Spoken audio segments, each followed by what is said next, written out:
ईमान का एक तसव्वुर करना चाहते हैं तो आइए चलिए। अल्हम्दुलिल्लाहि नहमदुहु व नस्तईनुहु व नस्तगफिरुह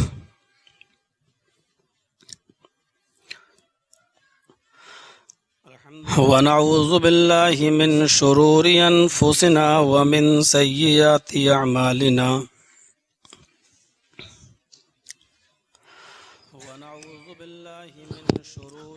मन यहदिहिल्लाहु फला मुज़िल्ल लहु व मन युज़लिल्हु फला हादिय लहु।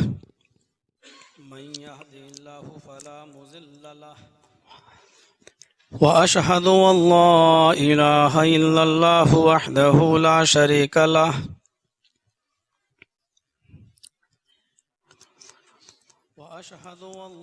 व अशहदु अन्न मुहम्मदन अब्दुहु व रसूलुहु।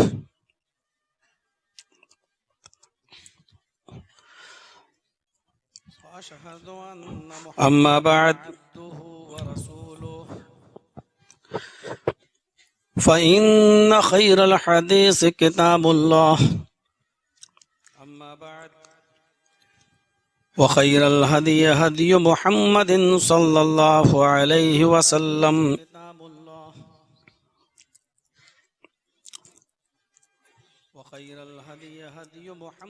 व शर्रल उमूरि मुहदसातुहा व कुल्लु मुहदसतिन बिदअह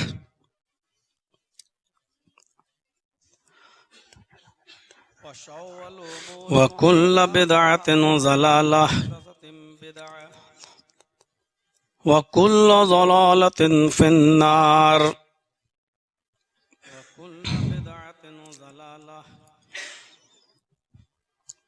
अऊज़ु बिल्लाहि मिनश शैतानिर रजीम।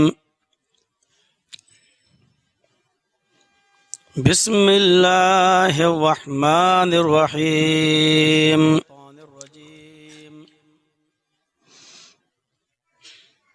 वला तहिनु वला तहज़नु व अंतुमुल अअलौना इन कुंतुम मुमिनीन।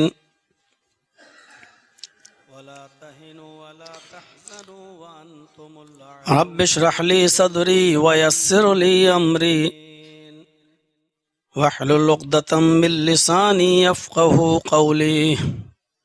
रब्बि इश्रह ली सदरी व यस्सिर ली अमरी वहलुल उक़दतम मिन लिसानी यफ़क़हू क़ौली। फ़ज़ीलतुल शेख मौलाना जुनैद मक्की हफ़िज़हुल्लाह इस इजलास की जो शख्सियत निज़ामत कर रही है, हमारे मुअज़्ज़ज़ दोस्त फ़ज़ीलत शेख अब्दुल्लाह सऊद उस्मानी हफ़िज़हुल्लाह,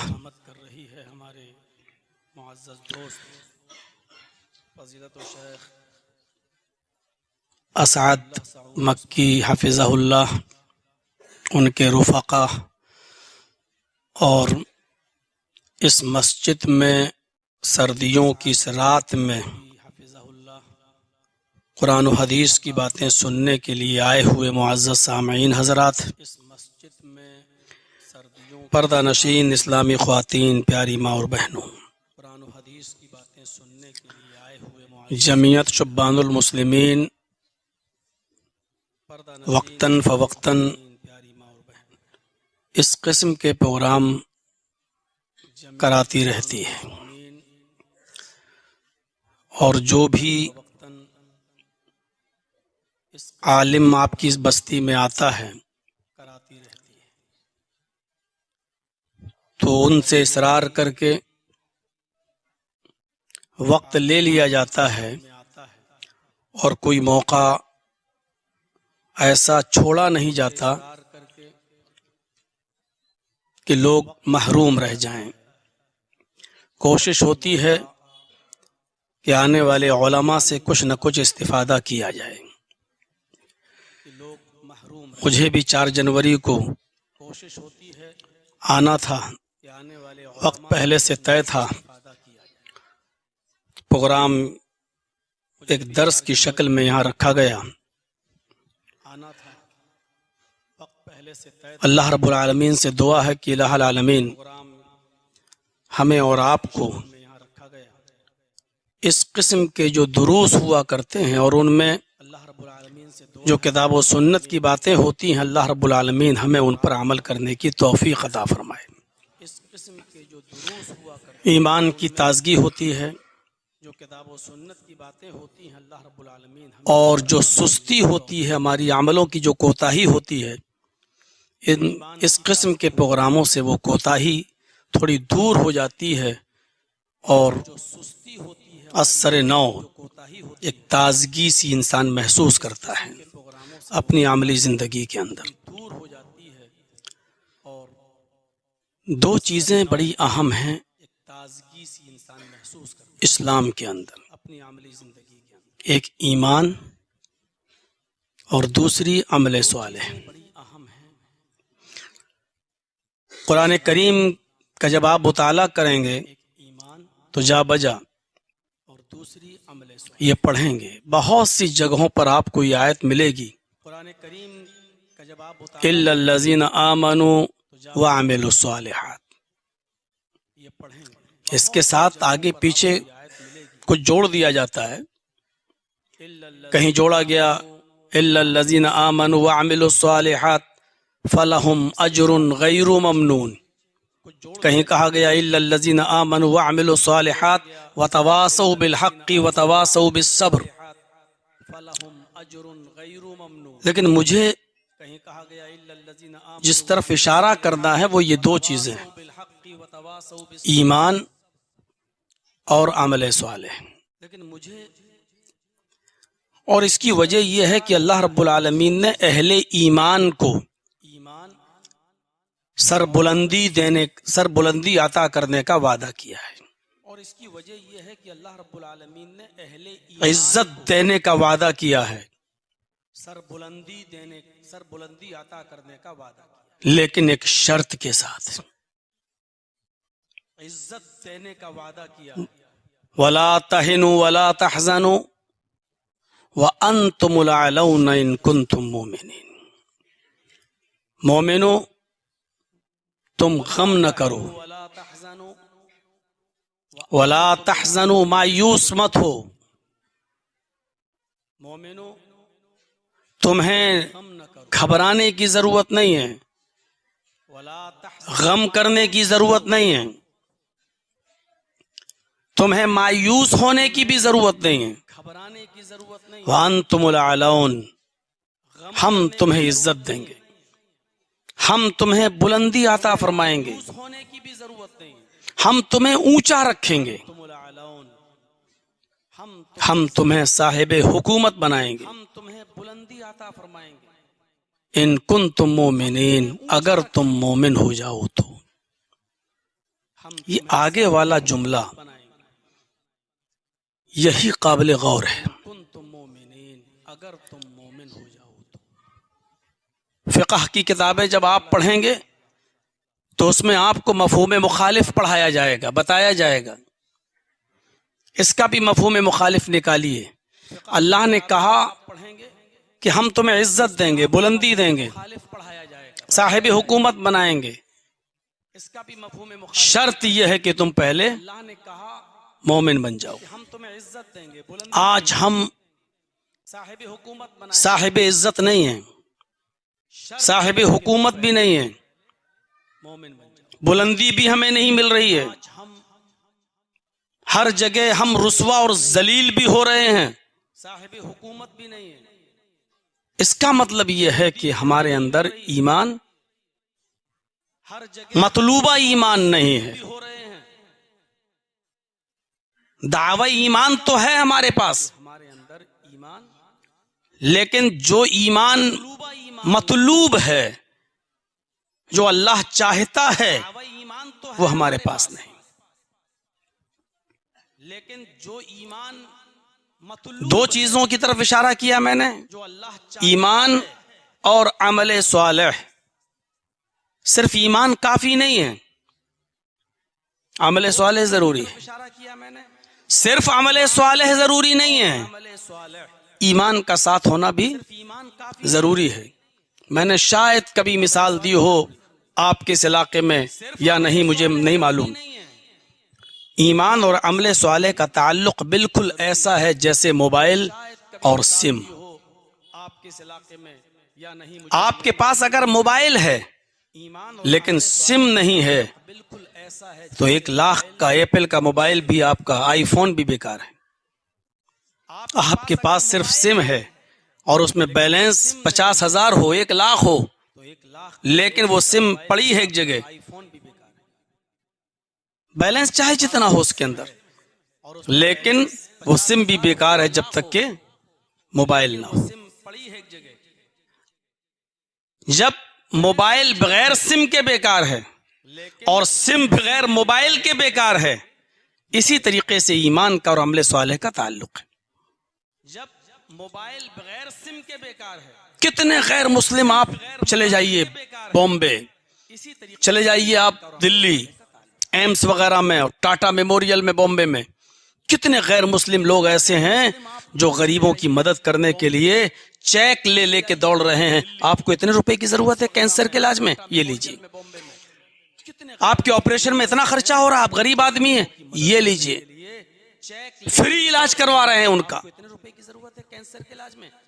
लेकिन उनका ये अमल और ये अच्छा काम बेकार है, फ्री इलाज करवा रहे हैं, इसलिए कि उनके पास ईमान नहीं। लेकिन उनका ये अमल, हमारे पास ईमान तो है, ईमान का दावा तो है, लेकिन मजबूरी यह है कि हमारे पास अमल नहीं। हमारे पास ईमान तो है और सिर्फ ईमान का दावा कर लेने से लेकिन मजबूरी हम मोमिन नहीं हो जाएंगे। ईमान एक मुआहिदा है, गौर से सुनिएगा इस मिसाल को। ईमान एक मुआहिदा है, हम मोमिन नहीं हो जाएंगे, और अमले स्वालेह ईमान उस मुआहिदे का अमली नतीजा है। ईमान वो मुआहिदा आपका तभी माना जाएगा जब उस मुआहिदे के तहत आप अमल करेंगे।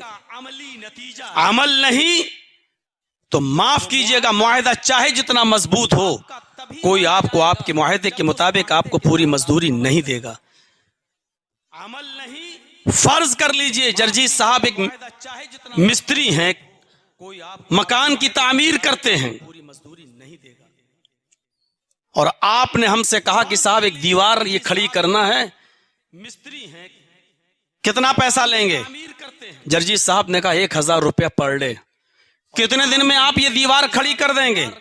का 5 दिन में आपकी ये दीवार मुकम्मल हो जाएगी। मैं सुबह 9 बजे आऊंगा और 5 बजे चला जाऊंगा।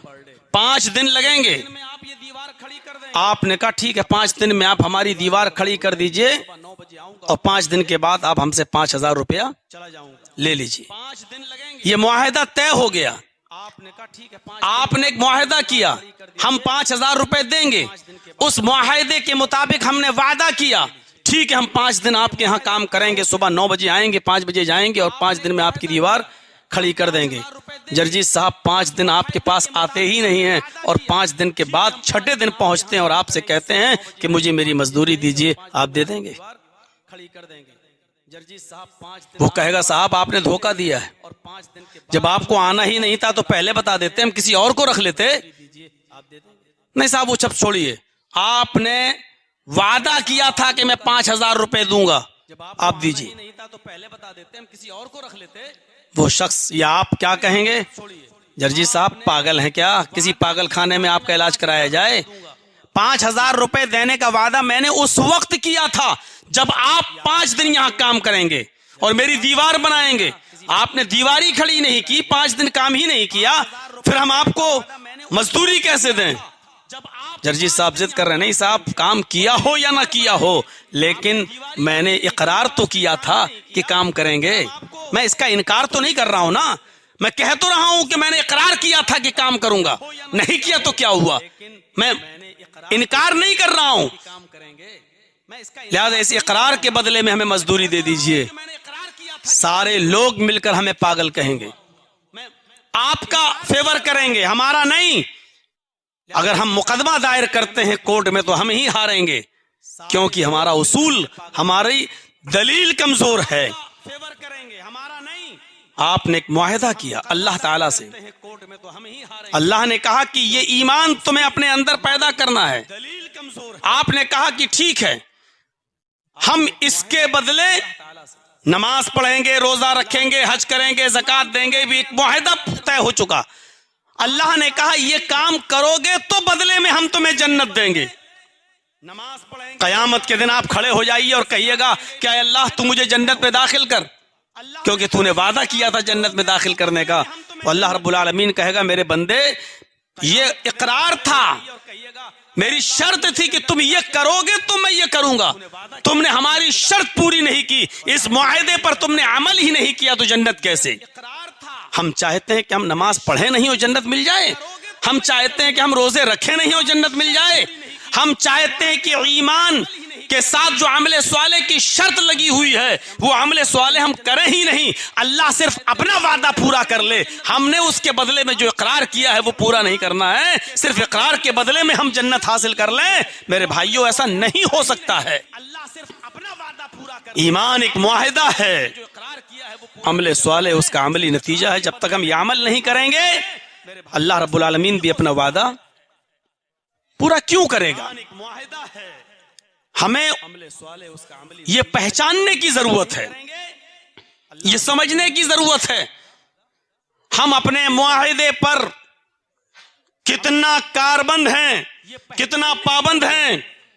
जो मुआहिदा हम कर रहे हैं अमली नतीजा उसका कितना पक्का है, ये चीज जरा तवज्जो के से सुनने के लायक है और गौर करने की भी चीज है।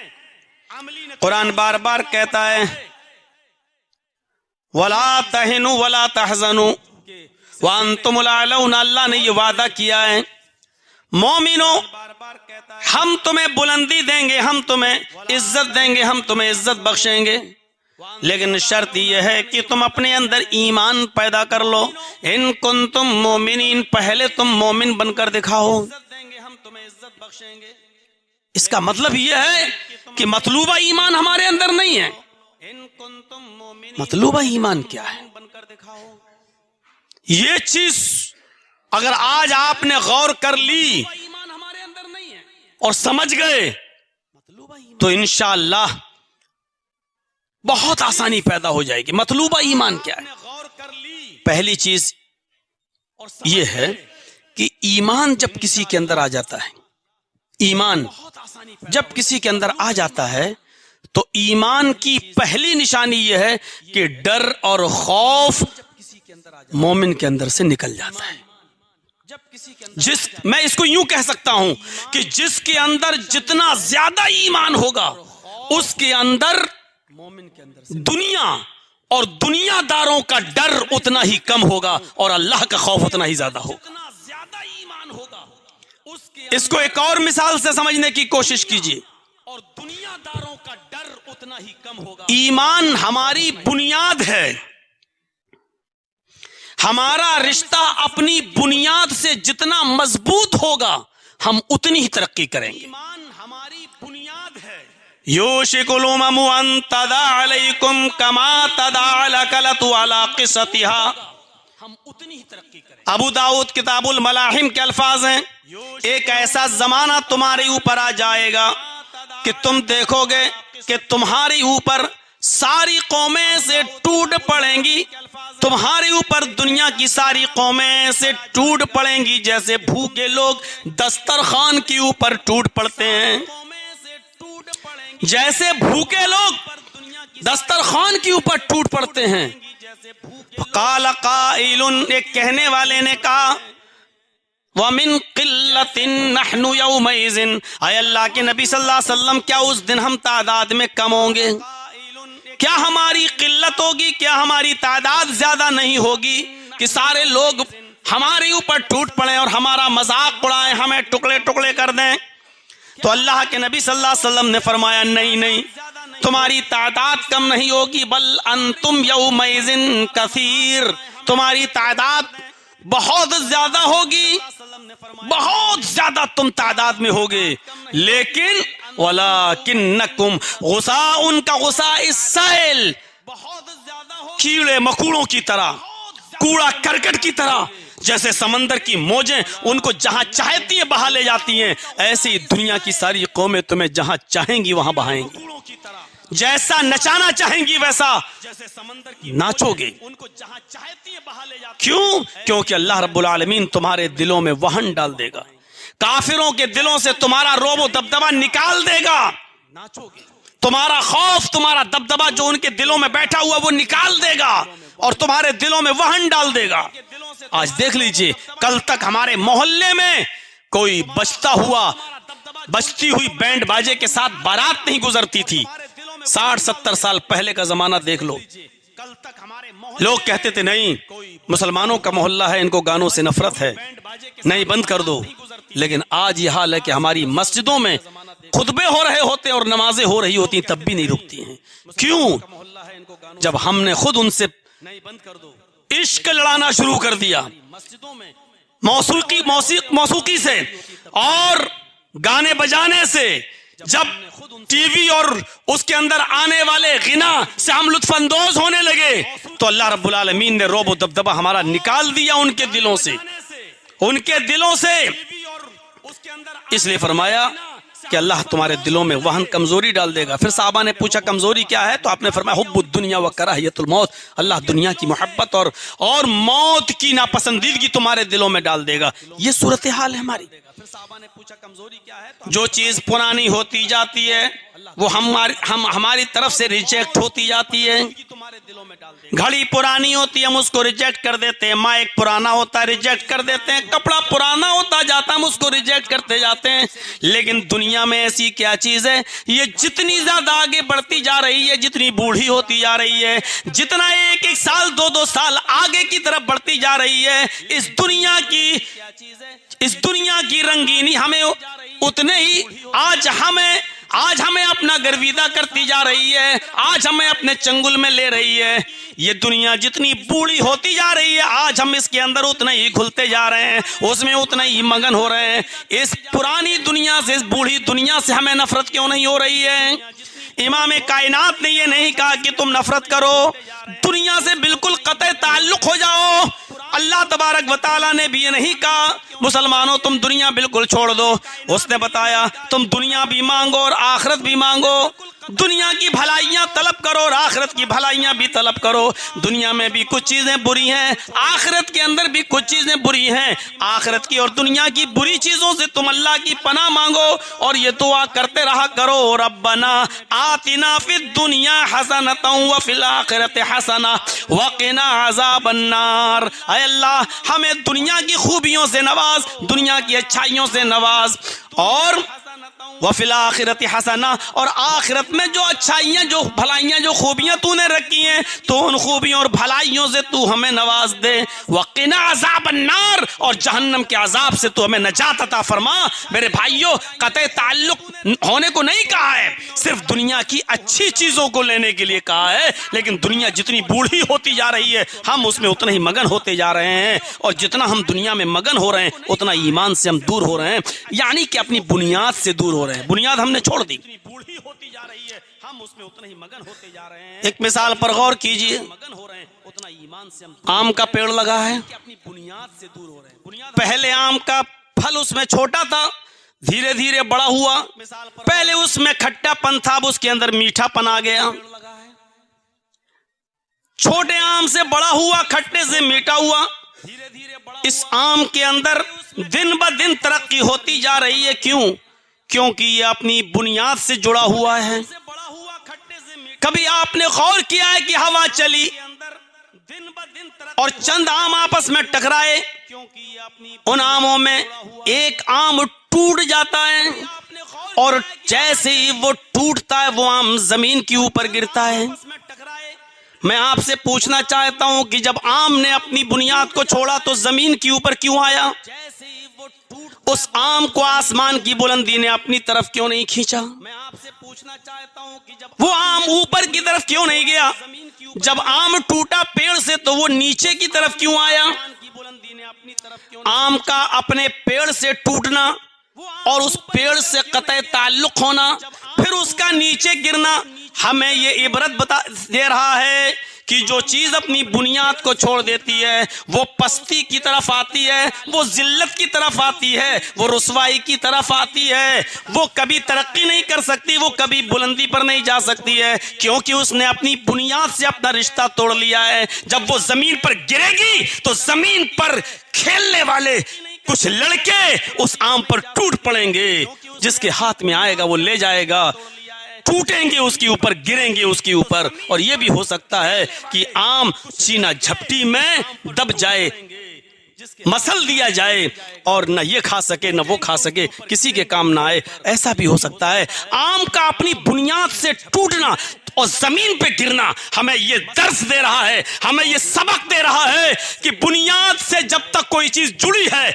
मीठा होती जाएगी, तरक्की करेगी, बढ़ती जाएगी, उसमें दिन ब दिन इजाफा होता जाएगा। लेकिन जब बुनियाद से अपना रिश्ता तोड़ेगी तो फिर उसका मुकद्दर तरक्की नहीं है, उसका मुकद्दर तनज़्ज़ुली है, उसका मुकद्दर जमीन पर आना है, जिल्लत रुसवाई उसका मुकद्दर है। हमारा ईमान से जितनी बुनियाद हमारी मजबूत होगी, हमारी बुनियाद क्या ईमान, ईमान से हमारा रिश्ता जितना मजबूत होगा हम उतना तरक्की करेंगे। इसीलिए अल्लाह ने हमारी बुनियाद को ईमान से जोड़ते हुए कहा, इन कुंतुम मुमिनीन, हम तुम्हें बुलंदी देंगे, हम तुम्हें ऊंचा उठाएंगे, हम तुम्हें सरदारी देंगे, दिन पे दिन तुम्हारी इज्जत में इजाफा करेंगे, शर्त तुम पहले ईमान वाले बन जाओ, तुम ईमान से अपनी बुनियाद को मजबूत करो, पहले मोमिन तो बन जाओ। तुम्हें सरदारी देंगे, दिन पे दिन नहीं है, इजाफा करेंगे।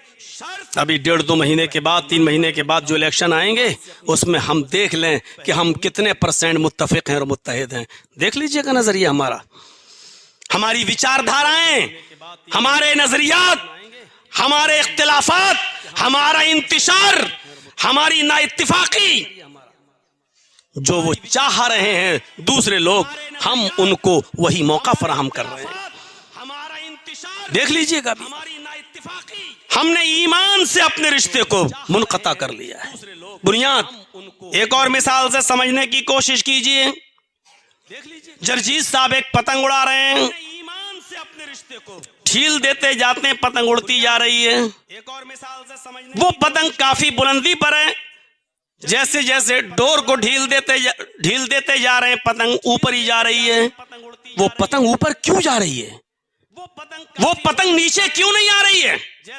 क्योंकि वो अपनी बुनियाद से जुड़ी हुई है, वो अपनी बुनियाद से रिश्ता हमवार की हुई है। हम छोड़ रहे हैं, खींचते हैं फिर छोड़ते हैं, ऊपर जा रही है, जुड़ी हुई है। लेकिन दूसरी पतंग वाला पतंग उड़ाता है और दूसरा आदमी अपनी पतंग को मेरे पतंग के पास लाता है, पेश लड़ते हैं, आपस में दोनों पतंगें टकराती हैं और उस पतंग ने हमारी पतंग की डोर को काट दिया। अब जब पतंग कटती है हमारी डोर से तो फिर वो पतंग ऊपर क्यों नहीं जाती, जबकि वो ऊपर ही है, काफी ऊपर है, हवा भी चल रही है, फिर हवा उस पतंग को और ऊपर क्यों नहीं ले जा रही है? फिर वो पतंग हिचकोले खाते हुए, जंपिंग करते हुए, कुलामंडियां खाते हुए, करवटें बदलते हुए वो पतंग नीचे की तरफ आ रही है और नीचे औबाश और छिछोरे लड़के उस पतंग के ऊपर टूट पड़ते हैं और टुकड़े टुकड़े कर देते हैं। क्यों? उस पतंग ने, हवा ने उस पतंग को ऊपर क्यों नहीं उड़ाया? वो पतंग तो उड़ रही थी, फिर और ऊपर क्यों नहीं गई? डोर से कटने के बाद हवा उसको और ऊपर क्यों नहीं ले गई? इसलिए नहीं ले गई, पतंग का डोर से कटना फिर नीचे की तरफ आना हमें चीख चीख कर यह दर्स दे रहा है, पतंग ने अपनी बुनियाद से अपना रिश्ता तोड़ लिया है। अब ये पतंग कभी तरक्की नहीं कर सकती है, कभी रफ़ात और बुलंदी पर नहीं जा सकती है। अब ये तनज़्ज़ुली की तरफ आएगी, ये नीचे आएगी, जलील होगी। औबाश लड़के इस पतंग पर छीना झपटी करके इसको फाड़ देंगे। ईमान से जब हमारा रिश्ता मजबूत होगा हम बुलंदी पर जाएंगे, ईमान से हमारा रिश्ता मजबूत नहीं होगा, मुनक़ता हो जाएगा, तो दुनिया की सारी कौमें हमारे ऊपर टूट पड़ेंगी। और इसी को कहा था अल्लाह के रसूल ने, यूशिकुल उममु अन तदा अलैकुम कमा तदा अलकलतु अला क़िसतिहा। क्यों कहा था दुनिया की सारी कौमें टूट पड़ेंगी? क्योंकि ईमान से हमारा रिश्ता मुनक़ता हो जाएगा। आज हम नजरिया डालें, नजरें डालें अपने समाज पर, अपनी सोसाइटी पर, खुद गौर करें हम। और जिनके अंदर ईमान है या जो ईमान का दावा करते हैं, हम और आप सब, इसमें हम लोग भी शामिल हैं। उलमा कोई फरिश्ते नहीं होते हैं। हम अपने गरीबानों में भी झांक कर देखें, हम और आप सब, इसमें हम लोग भी, जिनके पास ईमान का दावा है वो ये देखें कि वो अपने दावे में कितने परसेंट ईमान वाले हैं। परसेंटेज का लिहाज करें। जिनके पास ईमान का दावा, ईमान की पहली सिफत, ईमान की पहली खुसूसियत कि जब किसी के अंदर ईमान आ जाता है और वो अपने आप अपने अंदर ईमान पैदा कर लेता है तो कायनात का खौफ उसके अंदर से निकल जाता है, अल्लाह का खौफ उसके अंदर आ जाता है और वो अपने आप अपने अंदर। अभी मान लीजिए आपको जलसे की एक परमिशन मिली है 10 बजे तक, एक मिसाल दे रहा हूँ, बाहर जलसा हो रहा हो रोड पे 10 बजे तक, और आप चला रहे हैं 10:30-11 बजे, एक पुलिस वाला खड़ा हो जाए, सब डर जाएंगे। आपको जलसे की एक परमिशन मिली है, 5-6 आदमी मोहल्ले में शराबी हैं, पुलिस को इन्फॉर्मेशन मिली है यहाँ मोहल्ले में शराब पी जाती है, एक पुलिस वाला आ जाए और डांटना सबको शुरू कर दे तो सब भीगी बिल्ली बने खड़े रहेंगे। वो निहत्था है, उसके पास पिस्टल नहीं है, बंदूक नहीं है, डंडा नहीं है, अकेला वो सबको डांटता है, पूरा मोहल्ला सुन रहा है, कोई उससे तू तलाक करके बात नहीं कर रहा, कोई भी उसको मारने के लिए आगे नहीं बढ़ता है, लोग भीगी बिल्ली बनकर सुन रहे हैं। क्यों? एक पुलिस वाला अकेले निहत्था होकर सबके ऊपर हावी है। क्यों? पुलिस वाले के अंदर ये ताकत क्यों आई है? क्योंकि पुलिस वाला जानता है कि हम अकेले नहीं हैं, हमारे पास गवर्नमेंट की ताकत है, सरकार की ताकत है, हम ऑन ड्यूटी हैं। अगर एक ने भी हमारे साथ बदतमीजी की तो हमारी एक कॉल पर पूरा मोहल्ला छावनी में तब्दील हो जाएगा।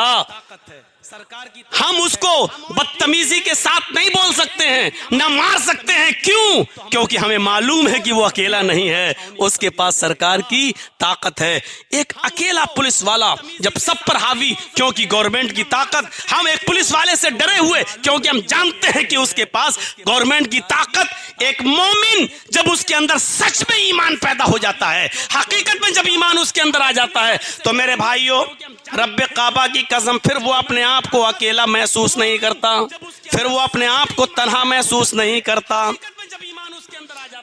वो जानता है कि ये दुनिया एक तरफ लेकिन मेरा रब मेरे साथ है।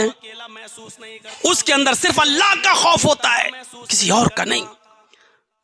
क्या आपने मुसलमानों की वो तारीख पढ़ी है कि जब उन्होंने सारे इलाकों में इस्लाम और ईमान का झंडा लहरा दिया, मोहम्मदुर रसूलुल्लाह का झंडा लहराते हुए ये मुसलमान जब अफ्रीका में दाखिल होते हैं, जब अफ्रीका में दाखिल होते हैं तो इन नौजवानों का सरदार, इन नौजवानों का कमांडर इन चीफ उक़बा इब्न नाफे है।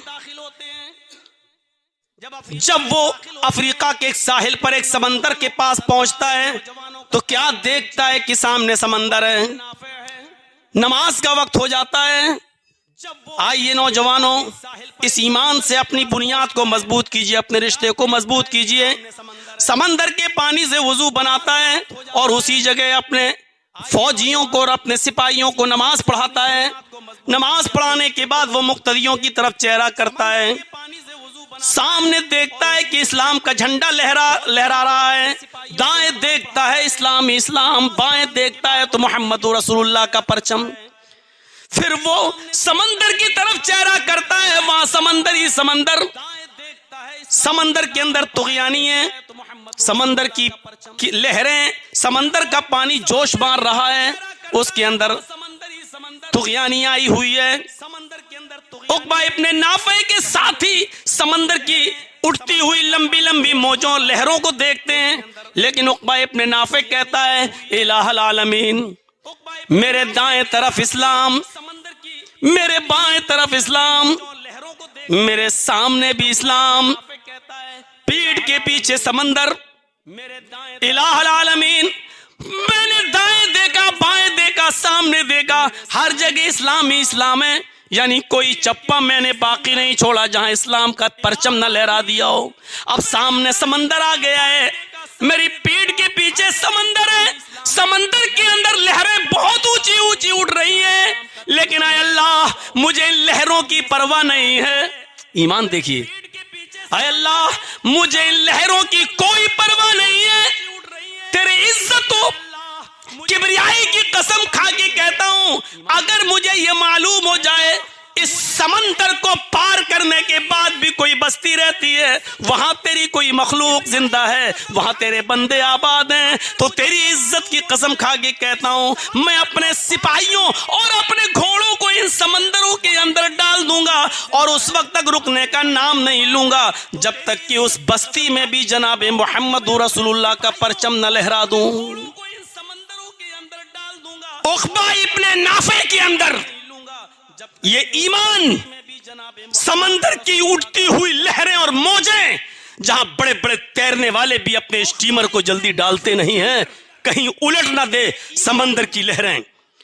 बड़े बड़े पानी में चलने वाले जहाज, शिप डरते हैं उनके चलाने वाले, कहीं समंदर की बड़ी मछली कहीं हमारे जहाज को उलट ना दे। लेकिन उक़बा इब्ने नाफे का ईमान देखिए, इलाहुल आलमीन अगर पता चल जाए कि समंदर को पार करने के बाद भी कोई बस्ती रहती है, मैं नबी नहीं हूं कि जिब्राइल मुझे खबर दे दें, मुझे मालूम नहीं है कि इस समंदर को पार करने के बाद भी तेरी कोई बस्ती रहती है, अगर इतना मालूम हो जाए इस समंदर को पार करने के बाद भी तेरी मखलूक है, जिंदा है, तो तेरी इज्जतों किबरियाई की कसम खा के कहता हूं मैं उस वक्त अपने घोड़ों को समंदर में डाल दूंगा और उस वक्त तक रुकने का नाम नहीं लूंगा जब तक कि उस बस्ती के अंदर भी तेरे नबी जनाब मोहम्मद रसूलुल्लाह का झंडा न फहरा दूं। ये कौन सी ताकत थी, उसको समंदर की लहरें नहीं रोक रही हैं। क्यों? ईमान पैदा हो गया, ईमान से रिश्ता जोड़ लिया। आज ईमानदारी के साथ बोलिए, हम तो अपने घरों से शैतानी चीजें नहीं निकाल सकते हैं, हम अपने बच्चों के अंदर ईमानी जुर्रत क्या पैदा करेंगे और ईमानी रिश्ता क्या मजबूत करेंगे। जायजा लो, मैं नहीं कह रहा हूं, मुझे मालूम है कि 1 घंटा 1.5 घंटा बोलने के बाद हमारी सुबह रविश क्या होगी, हमें मालूम है। खत का मजमू भाप लेता हूं लिफाफा देखकर, मालूम है इस तकरीर का 2% भी अमल नहीं होगा। हमारी सुबह रविश क्या होगी, हम अपना कभी जायजा लिए, कभी हिसाब लिए? हिसाब हमेशा जिंदा लेते हैं, मुर्दे नहीं। हिसाब लेना सीखो, कभी जायजा लिए? जिंदा हो तो हिसाब लो, अपना लो, अपने बच्चों का लो, अपनी बीवी का लो, अपने समाज का लो। हिसाब जिंदे लेते हैं, मुर्दा नहीं। कभी आपने हिसाब लिया? मुसलमानों की तादाद इस हिंदुस्तान में, दुनिया छोड़ दीजिए, भारत में कितनी है? 35 करोड़। छोड़िए, हम सरकारी रुदात के मुताबिक बताते हैं 30 करोड़। कितने? 30 करोड़। वोटर लिस्ट के एतबार से 25 करोड़ रुदात के मुताबिक बताते हैं। जो 18 साल से नीचे हैं उनको भी जोड़िए, टोटल जोड़िए तो 30 करोड़। वोटर लिस्ट के एतबार से मदरसे कितने हैं पूरे हिंदुस्तान के अंदर? जो 18 साल से नीचे हैं उनको भी जोड़िए, 3 लाख से 4 लाख के बीच में। मस्जिदें कितनी है पूरे हिंदुस्तान के अंदर? 5 लाख और 6 लाख के बीच में। 4 लाख के बीच में। कभी आपने सोचा है मस्जिदें 5 से 6 लाख, मदरसे 3 से 4 लाख के बीच में, मुसलमानों की तादाद 30 करोड़, मस्जिदें 5 से 6 लाख, 30 करोड़, और इन मदरसों से फारिग होने वाले उलमा की तादाद तकरीबन 50 लाख। 30 करोड़, फिर से सुनिए, 30 करोड़ मुसलमानों की तादाद तकरीबन 30 करोड़, उलमा तकरीबन 50 लाख, मदरसे तकरीबन 3 लाख, मस्जिदें तकरीबन 5 लाख। और इन तमाम चीजों के बाद फिर अपनी मस्जिदों का हिसाब लीजिए। इन 30 करोड़ मुसलमानों में नमाजी ओनली 2%, सिर्फ 2% मुसलमान नमाज। 98% मुसलमान कहां है? या 98% मुसलमान क्या कर रहा है? हमें बुलंदी मिले तो कहां से मिले, सुर्खरू हो तो कहां से हो, इज्जत हमारी कदम बोसी करे तो कहां से करे। रब की मदद हमारे पास आए तो कहां से आए कि 50 लाख उलमा के होते हुए, 30 करोड़ मुसलमानों की तादाद होते हुए, 3 लाख मदरसों के होते हुए, 5 लाख मस्जिदों के होते हुए नमाजियों की तादाद सिर्फ 2%। जुमे के अंदर ये नमाजी बढ़ जाते हैं 5%। रमजान में नमाजियों की तादाद हो जाती है 10%। ईद और बकरीद में ये थोड़ी सी बढ़कर 20% पे पहुंच जाती है। ईद और बकरीद के दिन भी 80% मुसलमान गायब। मुझे बताइए हिसाब कितना आपने मुहासिबा किया? 20% पे पहुंच जाती है। आप एक जिंदा कौम हो और हिसाब जिंदों से लिया जाता है, मुर्दों से नहीं।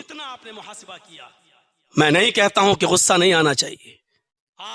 जो कहते हैं गुस्सा हराम है वो खुद सोचें कि उनके पास क्या दलील है। मैं तो ये जानता हूं कि हजरत उमर को भी गुस्सा आता था। मैंने तो पढ़ा है कि अल्लाह के रसूल सल्लल्लाहु अलैहि वसल्लम को भी गुस्सा जब आता था तो कभी कभी इतना कि ऐसा लगता था जैसे अनार का जूस किसी ने नबी अकरम की आंखों में डाल दिया। सुर्ख डोरे गुस्से में नबी की आंखों में दिखाई देते थे। गुस्सा जिंदों को आता है, मुर्दों को नहीं। किसी ने नबी अकरम की आंखों में डाल दिया। मैं फिर कह रहा हूं कि गुस्सा जिंदों को आता है, मुर्दों को नहीं। लेकिन नबी को गुस्सा कभी नाजायज बात पर नहीं आया, जायज बात पर गुस्सा आना चाहिए। आपको गुस्सा आने का हक है। जब आप देखें कि फजर की नमाज में हमारा बेटा मस्जिद में क्यों नहीं दिखाई दिया, आपको गुस्सा आना चाहिए। आपको गुस्सा आना चाहिए कि 12 बजे तक आपका बेटा मोबाइल चला रहा है, एंड्रॉइड क्या कर रहा है, आपको गुस्सा आना चाहिए। आपकी बेटी रात के 1 बजे तक एंड्रॉइड मोबाइल चला रही है, गुस्सा आना चाहिए। आपका बेटा मोबाइल चला रहा है, अजान का वक्त है, आपकी औलाद मस्जिद में नमाज पढ़ने नहीं जा रही है जबकि सब 10 साल से बड़े हैं, गुस्सा आना चाहिए। ये जायज मौका है गुस्सा आने का। यहां हमारा गुस्सा क्यों नहीं आता? कभी हिसाब लिया अपना? गुस्सा आना चाहिए। कभी हिसाब लिया? आपने पूछा अपनी बीवी से, 4 घंटे तुम गायब रही, 1 घंटे का काम था तुम्हारा, ये 3 घंटे तुमने कहां लगाए? कभी हिसाब लिया आपने? पूछा अपनी बीवी से, कभी पूछा अपनी बच्चियों से? कॉलेज और स्कूल जाती हो, 12 बजे छुट्टी होती है, आज 2 बजे तुम घर पे कैसे लौटी हो? कभी हिसाब लिया आपने? जहां गुस्सा आना चाहिए वहां गुस्सा हमें नहीं आ रहा है, जहां नहीं आना चाहिए वहां हमें गुस्सा आता है। आज 2 बजे तुम घर पे कैसे लौटी हो? अच्छा, जब मैं वक्त पे पहुंच गया था तो तूने इसको खड़ा कैसे कर दिया नमाज पढ़ने के लिए? यहां हमें गुस्सा आ रहा है। मेरी मस्जिद बन चुकी है, तुमने अपनी मस्जिद मेरे मस्जिद के बगल में क्यों बना दी? मेरी दुकान खुली है, तुमने अपनी दुकान क्यों खोल दी? आज गुस्सा हमें इस बात पे आ रहा है। कभी अपना मुहासिबा किया है? तुमने अपनी मस्जिद मेरे मस्जिद के बगल में क्यों? आए है, हिसाब जिंदों से लिया जाता है, मुर्दों से नहीं। और हिसाब जब हमसे लिया जाए तो बुरा नहीं मानना चाहिए। हजरत उमर फारूक का वाकया याद करो, जब मिंबर पे खड़े हुए और खुतबा देना जैसे शुरू किया, एक नौजवान उठा, उमर अमीरुल मोमिनीन खुतबा नहीं देने दूंगा। कहा क्या हुआ? कहा पहले हिसाब दो कि ये नई कमीज तुम्हारे जिस्म पर कहां से आई? हजरत उमर फारूक ने कहा अब्दुल्ला मेरी तरफ से जवाब पेश करो। तारीख खतीब पढ़िए, खतीब बगदादी की। हजरत अब्दुल्ला जवाब देते हैं कि बैतुल माल में जो चादरें आई थी सबको एक एक चादर बंटना थी, तकसीम होना थी, सबको एक एक चादर दी गई। मेरे बाप को भी एक चादर मिली, उसी चादर की उन्होंने कमीज बना ली। हजरत उमर ने कहा नौजवान क्या मुतमईन हो गए हो? जिसको बात बात पे गुस्सा आता हो, इतना बड़ा हिसाब, अमीरुल मोमिनीन का हिसाब, वो भी मिंबर पर कदम रखने के बाद सबके सामने, लेकिन गुस्सा नहीं आ रहा है। मुतमईन हुए? उसने कहा नहीं, अब तो और ज्यादा डाउट हो गया। कहा अल्लाह की कसम उस वक्त तक खुतबा नहीं दूंगा जब तक तुम्हारा शक दूर नहीं कर देता। क्या डाउट? कहा अमीरुल मोमिनीन मुझे भी तो एक कुर्ता मिला था, मेरा कुर्ता, मुझे भी तो एक चादर मिली, मेरा कुर्ता तो मना नहीं, आप हमसे डबल लंबाई में, चौड़ाई में, मोटाई में आपकी कमीज कैसे बन गई? मुझे भी तो एक चादर मिली। कहा अब्दुल्ला जवाब दो। आप हमसे डबल। अमीरुल मोमिनीन के साहिबजादे अब्दुल्ला उठते हैं और कहते हैं कि नौजवान मेरा बाप जब भी उठता था, बैठता था, चलता था तो उसके जिस्म पर जो कपड़ा था उसमें 12-12 पैबंद लगे हुए थे, जोड़ लगे हुए थे। मुझे बुरा लगता था एक एक चादर सबको मिली थी, मेरे बाप को भी चादर मिली थी, एक चादर मुझे भी मिली थी, मेरा भी हक था। मैंने अपने बाप की इस बुरी हालत को देखा कि पैबंद लगा हुआ कपड़ा पहनते हैं, तो मैंने अपनी चादर भी अपने बाप को दे दी। अपनी और मेरी दोनों चादरें मिलाकर मेरे बाप ने कमीज बना ली। उस नौजवान ने कहा, अमीरुल मोमिनीन, अब आप खुतबा दीजिए, मैं मुतमईन हो गया। हिसाब जिंदों से लिया जाता है, मुर्दों से नहीं। आप अपने बच्चों का हिसाब नहीं ले सकते हो, अपनी बीवी का हिसाब नहीं ले सकते हो, अपनी बेटी का हिसाब नहीं ले सकते हो, हिसाब जिंदों से लिया जाता है। अपने समाज का हिसाब नहीं ले सकते हो, अपनी बीवी का हिसाब नहीं ले सकते हो, अपनी बेटी का हिसाब नहीं। वो उक़बा इब्न नाफे तो सारी बस्ती में इस्लाम का झंडा लहराना चाहता था, हम अपने घरों में भी इस्लाम नाफिज नहीं कर सकते। फिर कहते हैं कि पता नहीं क्या हो रहा है, हमारी मदद नहीं आती। 2% नमाजी, और हम सोच रहे हैं कि अल्लाह की तरफ से मदद आए। तसव्वुर करिए हम कहां हैं। क्या हो रहा है, हमारी मदद नहीं आती। 50 लाख उलमा, और हम सोच रहे हैं कि अल्लाह की तरफ से 3 लाख मदरसे, 5 लाख मस्जिदें, और नमाजी 2%। मुहासिबा करिए और अपने आप को देखिए, हम खड़े कहां हैं। वही तारिक इब्ने ज़ियाद हैं और नमाजी 2%। समंदर का सीना चीरता हुआ जब उंदुलुस की सरजमीन पर पहुंचता है, तो अपने साथियों से कहता है, साथियों, जितनी कश्तियां तुम लेकर आए हो और जिन कश्तियों में सवार होकर तुम यहां आए हो, उन कश्तियों में तुम आग लगा दो। साथियों से कहता है, साथियों, तारिक इब्ने ज़ियाद के साथी चीख पड़े, ये क्या हो गया है? अरे उंदुलुस पर इस्लाम का झंडा लहराने के बाद फिर हम अपनी बीवी बच्चों से मिलने के लिए जाएंगे। जब कश्तियां ही जला दी जाएंगी तो हम वापस कहां से जाएंगे? तारिक इब्ने ज़ियाद का चीखता हुआ जवाब सुनिए, घर वापसी का तसव्वुर तुम्हें उंदुलुस को फतह नहीं करने देगा। इसलिए अब उंदुलुस में आ चुके हो, इन कश्तियों को आग लगा दो। अब उंदुलुस में तुम्हें 2 ही काम करना है, या तो जिंदा रहकर इस्लाम का झंडा लहराना है, या इसी जगह मरकर शहीद हो जाना है। घर वापस जाने का तसव्वुर अब तुम अपने दिमाग में मत रखो। अगर घर वापसी का तसव्वुर तुम्हारे दिमाग में रहा तो फिर तुम उंदुलुस को फतह नहीं कर पाओगे। तुम्हें यहीं लड़ना है, या तो हमें जिंदा रहना है तो इस्लाम का झंडा लहराना है, या इसी उंदुलुस की सरजमीन पर मरकर हमें मेरे भाइयों शहीद हो जाना है। गौर करिए तारिक इब्ने ज़ियाद के अंदर ये ईमानी कशिश कैसे पैदा हो गई।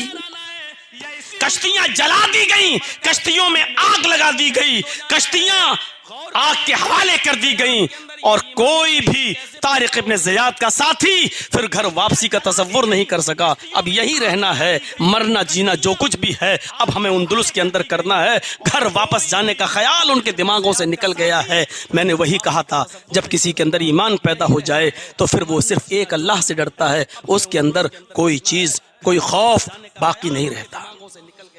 कायनात एक तरफ, वो अकेला एक तरफ, तो फिर वो सिर्फ एक अल्लाह से डरता। हजारों वाक़यात आपको ऐसे मिलेंगे। पढ़िए सहाबा किराम की जिंदगी, कौन सी चीज थी? हजरत बिलाल को काफिरों ने नंगा कर दिया, ऊपर का कपड़ा उतार दिया, तपती हुई रेत के ऊपर लिटा दिया। तसव्वुर करो कि पीठ जल रही है, काफिरों ने इस पर भी उनको चैन नहीं मिलता है, एक भारी पत्थर लाकर उनकी पीठ पर रख दिया जाता है। तसव्वुर करो कि पीठ। पूछा है बिलाल, कहो अब क्या कहते हो? अब तो शायद तुम्हारे दिल से भी ईमान का तसव्वुर निकल गया होगा।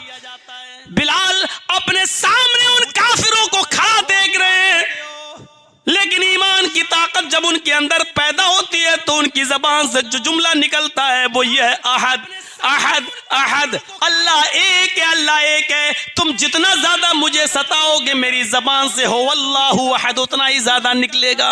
ये कौन सा ईमान था? ये कौन सी ईमान की ताकत थी कि चारों तरफ काफिर खड़े हैं, सख्त से सख्त तकलीफ देना चाहते हैं, लेकिन बिलाल उन तकलीफों का सामना करता चला जा रहा है और कह रहा अहद अहद अहद, अल्लाह एक है, अल्लाह एक है। हम इस बिलाल रज़ियल्लाहु ताला अन्हु के इस ईमानी वाक़े को अपने जहन में रखकर तसव्वुर करें, हम कितने परसेंट ईमान वाले हैं। सोचिए, मोमिन तो शायद हम अपने आप को कह नहीं सकते, लेकिन परसेंटेज के लिहाज से जोड़िए कितने परसेंट हम मोमिन हैं।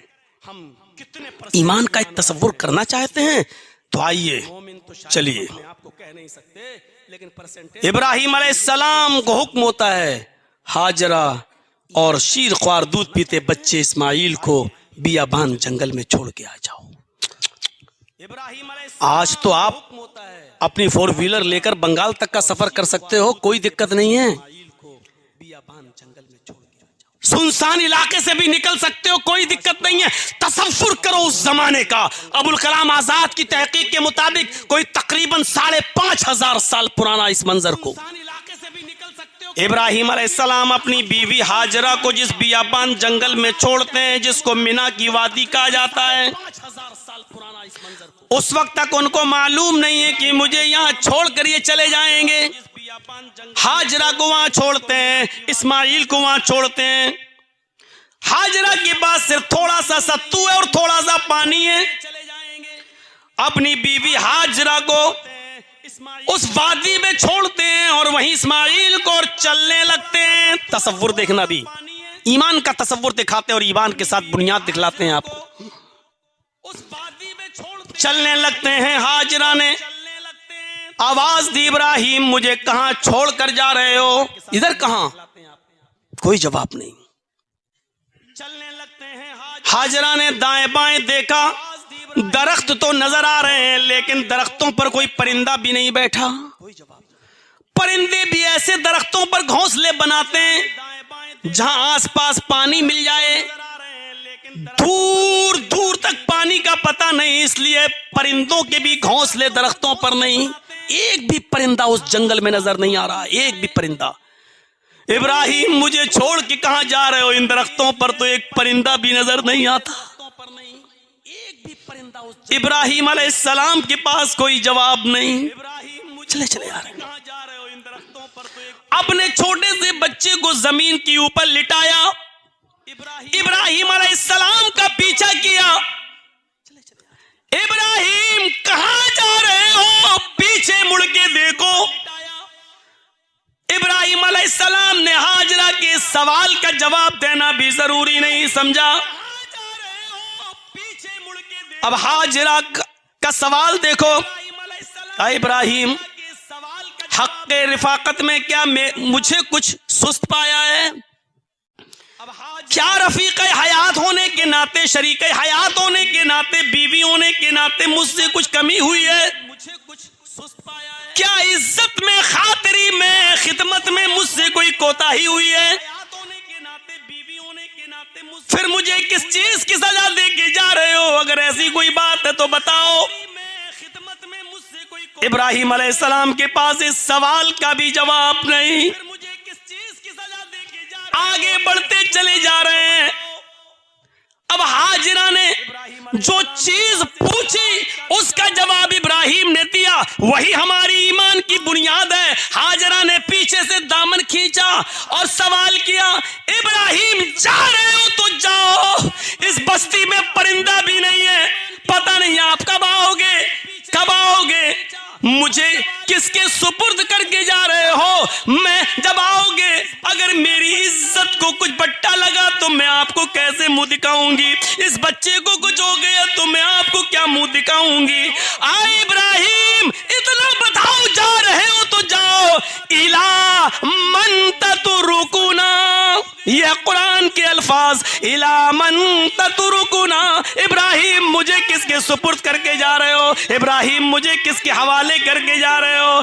इब्राहिम मुझे इतना बता दो कि जब तुम आओगे, पता नहीं कल आ जाओ, एक हफ्ते बाद आओ, एक महीने बाद आओ, एक साल बाद आओ, या आओ ही नहीं, जब आओगे मैं तुम्हें क्या जवाब दूंगी? इब्राहिम मुझे किसके सुपुर्द करके जा रहे हो? इला मन ततरुकुना, हमें किसके हवाले करके जा रहे हो? शायद इस सवाल का जवाब था इब्राहिम अलैहिस्सलाम के पास। उन्होंने पीछे मुड़कर देखना गवारा न किया। बीवी की मोहब्बत और बच्चे की मोहब्बत कहीं हमारे दिल में जोश न मार जाए। आगे बढ़ते जा रहे हैं और सिर्फ इतना बोलते हैं इल्लल्लाह। हाजरा, तेरे सारे सवालों का जवाब मेरे पास नहीं, आखिरी सवाल तूने जो किया उसका जवाब मैं देता हूं। मैंने तुझे और इस बच्चे को अल्लाह के सुपुर्द कर दिया। तेरे सारे सवालों का जवाब, तौहीद को समझने की कोशिश कर लो, झगड़े ही खत्म हो जाए। मैंने तुझे और इस बियाबान जंगल, एक परिंदा तक नहीं। कहती है किसके हवाले? और इब्राहिम अलैहिस्सलाम का जवाब देखो, यही बुनियाद है हमारे ईमान की। इल्लल्लाह। हाजरा, मैंने तुझे और इस बच्चे को अल्लाह के सुपुर्द कर दिया। जब ये सुनती है तो चेहरे पे मुस्कुराहट आ जाती। और जानते हो फिर हाजरा ने क्या जवाब दिया? ये उनके ईमान की बुनियाद। इसके बाद हाजरा ने जो जवाब दिया कुरान उसको भी नकल करता है। अब हाजरा ने पीछे से दामन छोड़ दिया। अब आप जाइए जहां जाना है, एक दिन बाद आइए, एक हफ्ते बाद आइए, एक महीने बाद आइए, एक साल बाद आइए, अब आपकी मर्जी है। जब आपने मुझे अल्लाह के सुपुर्द कर दिया है, अल्लाह के हवाले कर दिया है, इब्राहिम अब आप इत्मीनान से जाइए, अपना काम कीजिए, बीवी और बच्चों की तरफ दिमाग मत लगाइएगा। अगर जहन लगाओगे, इधर टेंशन लोगे तो अपना वो काम नहीं कर पाओगे जिस काम के लिए जा रहे हो। इब्राहिम खुशी खुशी जाइए। इज़न ला युज़ीउन अल्लाहु अबदा। जब आपने हमें अल्लाह के सुपुर्द कर दिया है तो हमारा रब हमको ज़ाय नहीं करेगा, हमारा रब हमको बर्बाद नहीं करेगा, हमारा रब हमको ज़ाय नहीं करेगा, हमारा रब हमारी हिफाजत फरमाएगा। इज़न ला युज़ीउन अल्लाहु अबदा। हमारा रब हमको ज़ाय नहीं होने देगा। आप जाइए, इधर टेंशन मत लीजिए। अपने शौहर की हिम्मत अफजाई कर रही है, हौसला बढ़ा रही है कि बीवी और बच्चों की तरफ इंसान विदेश में परदेश में चंद रुपए लेने कमाने के लिए जाता है तो सबसे ज्यादा उसको टेंशन अपने घर की होती है, अपने बीवी और बच्चों की टेंशन होती है। जब तुम अपने बीवी और बच्चों की तरफ टेंशन लोगे तो अल्लाह का वो काम, जिस काम के लिए तुम जा रहे हो दीन का, वो काम कैसे करोगे? फरमाया अब इधर की टेंशन मत लेना। इज़न ला युज़ीउन अल्लाहु अबदा। अल्लाह अब आपको हमें कभी ज़ाय नहीं करेगा। जाइए। ये था ईमान के साथ बुनियादी रिश्ता। एक औरत अकेली, हमारी औरत, हमारी बीवी, हमारी घर की रिश्तेदार, अभी यहां से बिठा दो तो इलाहाबाद तक जाने में कांप जाएगी। अकेले, मैं ये नहीं कह रहा हूं कि अकेले सफर कराइए, लेकिन इस मौजूदा दौर में भी अकेले सफर करती है तो बाप को तरह तरह के ख्यालात पैदा होते हैं। पता नहीं खैरियत से पहुंचेगी या नहीं पहुंचेगी, पता नहीं। अगर ट्रेन में बाप बिठाने भी जाता अपनी बेटी को कि तुम स्कूल जा रही हो अलीगढ़ दिल्ली, तो अब पैसेंजर कोई बूढ़ा बुजुर्ग आदमी होता तो उससे कह के जाता है जरा दिल्ली तक हमारी बेटी का ख्याल रखना। जरा तसव्वुर कीजिए आज के इस दौर में जहां औरतों को मर्दों से ज्यादा बढ़ावा देने की कोशिश की जा रही हो, इस दौर में भी इतने खतरात हमारी माँ बहन बेटियों पर मुंडलाते रहते हैं। तसव्वुर करो उस जमाने को कि हजरत हाजरा ने क्या कहा। ईमानी ताकत देखिए, जानती है कि अभी तो दिन है, रात में क्या होगा, एक परिंदा भी नहीं है, खतरनाक जानवर भी यहाँ आ सकते हैं, लाइट का दूर दूर तक पता नहीं है, कोई दिया भी नहीं जल रहा है। इस रात में 2 दिन का खाना है, 2 दिन का पानी है, खत्म हो जाएगा तो मुझ पर और मेरे बच्चे पर क्या बीतेगी। तसव्वुर करो इन तमाम खतरात के होते हुए भी क्या कहती अल्लाह हमको ज़ाये नहीं होने देगा। ये ईमान की ताकत है। ईमान की ताकत जब हमारे अंदर आ जाती है तो फिर वो सिर्फ अल्लाह से डरता है, अल्लाह पर तवक्कुल करता है और सारी चीजें उसकी नजर में हेज, यहाँ तक के शौहर भी जाओ, अब तुम्हें जहां जाना हो जाओ। अब हाजरा ने ईमानी जवाब दिया और क्या कहा, अल्लाह हमको ज़ाये नहीं होने देगा। इस ईमान का नतीजा क्या मिला? खाना खत्म, सत्तू खत्म, पानी खत्म। इस्माइल को प्यास लग रही है। माँ कहती है हाजरा मैं तो 1-2 दिन और भूखी रह सकती हूँ, बच्चे को क्या करूं?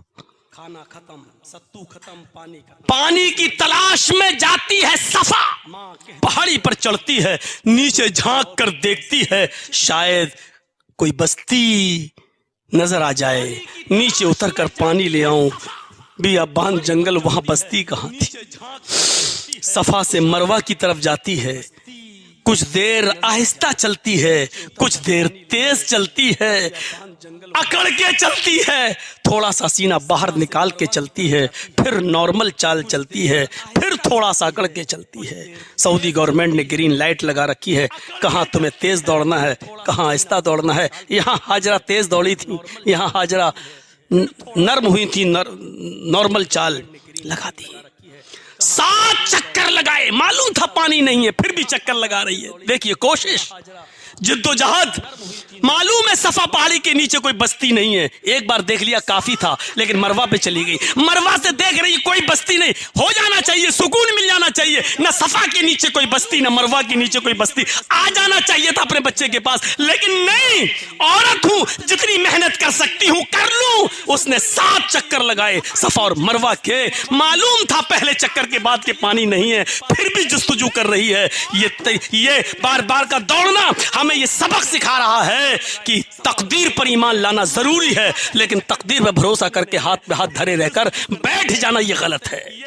हाजरा ने तकदीर पे भरोसा किया था, लेकिन बैठी नहीं रही। अल्लाह चाहेगा तो हमें पानी देगा, नहीं तो हम क्यों दौड़ लगाएं, हम क्यों जाएं। मेरा शौहर कह के गया अल्लाह के भरोसे, अल्लाह हमको जाया नहीं होने देगा। दौड़ी हाजरा का दौड़ना, हाजरा का बार बार चक्कर लगाना, सफा और मरवा के 7 चक्कर लगाना, फिर इस बात की दलील है कि जो कर सकते थे वो करना चाहिए, जो मेहनत हो सकती है वो होना चाहिए, और फिर अंजाम अल्लाह के सुपुर्द छोड़ देना चाहिए कि अल्लाह जो मेरे बस में था वो मैंने कर लिया, अब जो मेरे बस में नहीं वो मैं नहीं कर सकता, अब तू मेरी मदद फरमा। वही हाजरा आकर कहती है, अल्लाह मेरे बंदे इब्राहिम ने मुझे और तेरे बंदे इब्राहिम ने मुझे और इस बच्चे को इस्माइल को तेरे सुपुर्द किया है। आय अल्लाह अगर वो आ गए तो मैं उनको क्या जवाब दूंगी अगर ये बच्चा जिंदा न रहा।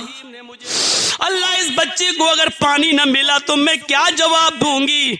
आय अल्लाह मेरे शौहर तेरा बंदा इब्राहिम मुझे और इस बच्चे को तेरे सुपुर्द गए हैं, करके गए हैं, अब तू ही कोई रास्ता निकाल इस बच्चे के लिए। अल्लाह ने कहा जिब्रील क्या देख रहे हो, जाओ। इस्माइल अलैहिस्सलाम जहां एड़ियां रगड़ रहे थे, जिब्राइल ने वहीं पर मारा और पानी का चश्मा जारी हो गया। ये है ईमान और ईमान के साथ अमले सवाल, यानी दौड़ना, भागना, दुआ करना, पुकारना, और फिर उसका अमली नतीजा देखिए, जमजम की शक्ल में जारी हुआ, पानी निकला। अब हाजरा को ये हुआ कि पानी कहीं बह ना जाए, जल्दी से समेटने लगी। अरे पानी निकलना कितना समेटेगी एक बंदी, समेट रही है, फिर समेट रही है और कहती जा रही है अपनी अबरानी जबान में, जम जम जम जम। अरे रुक रुक, कहाँ जा रहा है, जम जम, रुक रुक। अल्लाह के रसूल को भी ये लफ्ज़ इतना पसंद आया कि उस पानी का नाम बदला नहीं, उसको जमजम ही रहने दिया, यानी रुक रुक, वही पानी ठहर। हजरत हाजरा ने उसकी मुंडेर बांध दी, रोक लिया। अल्लाह के नबी ने खुतबा दिया था मस्जिद नबवी के अंदर, और खुतबा देते हुए कहा था खाने काबा के अंदर, और खुतबे में ये अल्फाज, ये लफ्ज़ इस्तेमाल किया, अल्लाह रहम करे हाजरा पर, अगर उसने पानी की मुंडेर ना बांधी होती तो ये पानी सारी दुनिया में अल्लाह फैला देता। जरा तसव्वुर कीजिए। इस पूरे वाक़े को बताने का मकसद मेरा सिर्फ ये है मेरे भाइयों, सिर्फ ये है कि रिश्ता देखिए हमारा क्या है, ईमान और उसकी बुनियाद देखिए क्या है। क्या हमारे पास बुनियाद है? क्या ईमान की बुनियाद से हमारा रिश्ता मजबूत है? हमने बुनियाद को छोड़ दिया है, बुनियाद को तर्क कर दिया है, और जब हम बुनियाद को छोड़ देंगे तो तरक्की कहां से करेंगे? तनज़्ज़ुली आएगी हमारे अंदर, तनज़्ज़ुली आएगी हमारे अंदर। जब ईमान की बुनियाद मजबूत थी तो देखिए 313 सहाबा कराम हजार के सामने, मैंने कहा ना जब ईमान किसी के अंदर पैदा हो जाता तो लाओ लश्कर नहीं देखा जाता। ईमान पैदा हुआ, 313 निहत्ते सहाबा, किसी के पास तीर है तो छोड़ने के लिए कमान नहीं है, तलवार है लेकिन दुश्मन से की तलवार से बचने के लिए अपने आप को ढाल नहीं है, तो छोड़ने के लिए कमान एक चीज है दूसरी चीज नहीं, और काफिर हथियारों से लैस, लेकिन ईमानी रिश्ता देखिए। नबी अकरम जनाब मोहम्मद रसूलुल्लाह सल्लल्लाहु अलैहि वसल्लम ने उस मौके पर जो जुमले कहे उस पर गौर कीजिए, ये ईमानी रिश्ता और ईमानी बुनियाद है। आपने 1000 काफिरों का लश्कर देखा और 313 निहत्ते साहबा। इनका चेहरा देखा तो आंखों में आंसू आ गए, सजदे में सर रख दिया। हजरत अबू बकर सिद्दीक कहते हैं कि मैंने नबी अकरम सल्लल्लाहु अलैहि वसल्लम की पीठ पर हाथ मारा, अल्लाह के नबी ने सजदे से सर उठाया, तो मैंने इतना रोते हुए अल्लाह के नबी को, अपने हबीब को अपनी पूरी जिंदगी में कभी नहीं देखा जितना मैंने बद्र के दिन देखा है। आंखों के आंसुओं से जमीन तर हो गई थी। मैंने कहा अल्लाह के नबी आप रो रहे हैं? फरमाया अबू बकर ये 313 ये 1000 ये निहत्ते वो हथियारों से लैस। फिर उसके बाद अबू बकर सिद्दीक का बयान है कि अल्लाह के नबी ने नजरें आसमान की तरफ उठाई और ये जुमले अदा कहे। ये रिश्ता देखिए ईमान का, ईमान की बुनियाद देखिए। अल्लाहुम्मा ला तुहलिक हाज़िल असाबा इन तहलिक हाज़िल असाबा लन तुअबद बादल यौम। ऐ अल्लाह इस मुट्ठी भर जमात को, यही पक्के सच्चे मोमिन है, यही पक्के सच्चे मोमिन है, इस मुट्ठी भर जमात को हलाक मत करना, इनको आज मिटने मत देना। हथियारों से लैस नहीं है, निहत्ते हैं, लेकिन इनको मिटने मत देना। इलाहुल आलमीन अगर आज ये हलाक हो गए, इंतहालिक हाज़िल असाबा लन तुअबद बादल यौम, अगर आज ये मुट्ठी भर जमात हलाक हो गई, अगर आज ये मोमिन, आज ये पक्के सच्चे मुसलमान अगर इस दुनिया से मिट गए, लन तुअबद बादल यौम, तो अल्लाह आज के बाद कभी तेरी इबादत न होगी, कभी कोई तेरा नाम लेने वाला न होगा, कभी फिर अल्लाह अल्लाह कहने वाला कोई नहीं होगा। क्या था इनके अंदर? हथियारों से लैस नहीं है, निहत्ते हैं, कमजोर हैं, बेबस हैं। इनको 1000 लोगों से किस चीज ने लड़ाया है? किस चीज ने? यहां तो अभी हल्की सी कहीं से आंसू गैस छोड़ दी जाए फायरिंग में तो जल्दी से फोन आने लगते, माँ की तरफ से बेटे जल्दी घर आ जाओ, कहाँ हो तुम? हमारा हाल ये हो जाता है। वो कौन सा ईमान था कि जानते हैं कि हथियार नहीं और 1000 से लड़ रहे हैं, जानते हैं कि हमारे पास तीर है लेकिन छोड़ने के लिए कमान नहीं, किसी के पास कमान है तो छोड़ने के लिए तीर नहीं, फिर भी लड़ रहे। क्या चीज है? ईमान। ईमान नहीं है उनके अंदर, उन्हें 1000 का डर।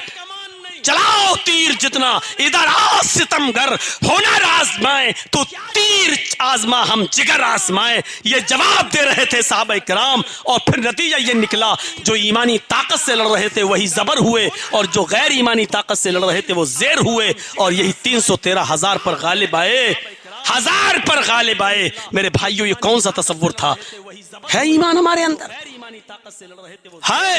और यही 313,000 तकरीर 1 घंटा नहीं 2 घंटा हो, 2 घंटा नहीं 3 घंटा हो, लेकिन हमें फजर की बात करना वही है जो हम करते चले आ रहे हैं। ये ईमान का तस्वुर है हमारे यहाँ। वरना मेरे भाइयों उस जमाने का ईमान तो ये था कि ईद उल फित्र का खुतबा अल्लाह के रसूल ने जब सहाबा में दिया तो आप पर्दे की ओर से सहाबियात को भी खिताब करने लगे, और सहाबियात को खिताब करने लगे तो आपने सिर्फ एक ही बात कही थी, तसद्दक़ना फ़इन्नी उरीदकुन्ना अक्सरा लिन्नार, ज्यादा से ज्यादा सदका और खैरात करो। आए औरतों की जमात, मैंने तुम्हें जहन्नम में सबसे ज्यादा जलते हुए देखा है। उन औरतों ने कहा स्टॉप, बस कीजिए अल्लाह के रसूल, आगे की नसीहतें हम नहीं सुनना चाहते हैं, हमें बस इतना बता दीजिए कि औरतों को जहन्नम में सबसे ज्यादा जलने की वजह क्या थी। हम आगे नहीं सुनेंगे, उतना ही सुनेंगे जितना हम अमल कर सकें। अल्लाह के रसूल लंबा चौड़ा खिताब हमें नहीं सुनना है, हमें वजह रीजन बताइए कि क्या है, औरतें सबसे ज्यादा जहन्नम में क्यों जलती हुई देखी हैं।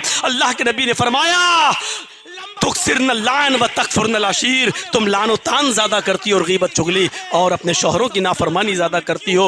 उठाइए किताबुल ईमान मिशकात का और देखिए बुखारी मुस्लिम के हवाले से इस हदीस, क्या पूरा खुतबा उसके अंदर दर्ज है। सिर्फ अल्लाह के रसूल ने पूरे खुतबे में एक ही नसीहत की थी, तुम ज्यादा से ज्यादा सदका और खैरात करो क्योंकि मैंने जहन्नम में तुम्हें सबसे ज्यादा जलते हुए देखा। व आखिरु दावाना अल्हम्दुलिल्लाहि रब्बिल आलमीन। हो गई तकरीर। वहां ये ईमान था, यहाँ यह 2 घंटे 3 घंटे बोलिए साहब, आजादी है हमारे। मैं जानता हूं कि हमारे मोहतरम ने हमें आजादी दी है, हमारे मक्की साहब ने कहा कि अब कोई टाइम की पाबंदी नहीं है, जाइए, लेकिन मैं क्या करूं कि घर से फोन आ गया, मेरे अब्बू अभी लखनऊ के हॉस्पिटल में एडमिट हो गए, मुझे अभी निकलना है। तो मेरे भाइयों, आजादी है मोहतरम की तरफ से, मुझे हमारे जुनैद मक्की हफिज़हुल्लाह की तरफ से, लेकिन मैं आपके ईमान का जायजा लेना चाहता हूं। यह शौक है हमारे अंदर कि ज्यादा से ज्यादा सुने, लेकिन हमारे अंदर यह भी है कि हम करना वही है जो हम करते चले आ रहे हैं। हम फजर के बाद अपनी रविश पर रहेंगे। मुझे बताइए कि 2 घंटे की तकरीर ज्यादा बेहतर है जिस पर अमल ना किया जाए, या वो एक नसीहत कि अल्लाह के रसूल बस पहले हम इस पे अमल करेंगे, बाद में हम दूसरी बात सुनेंगे।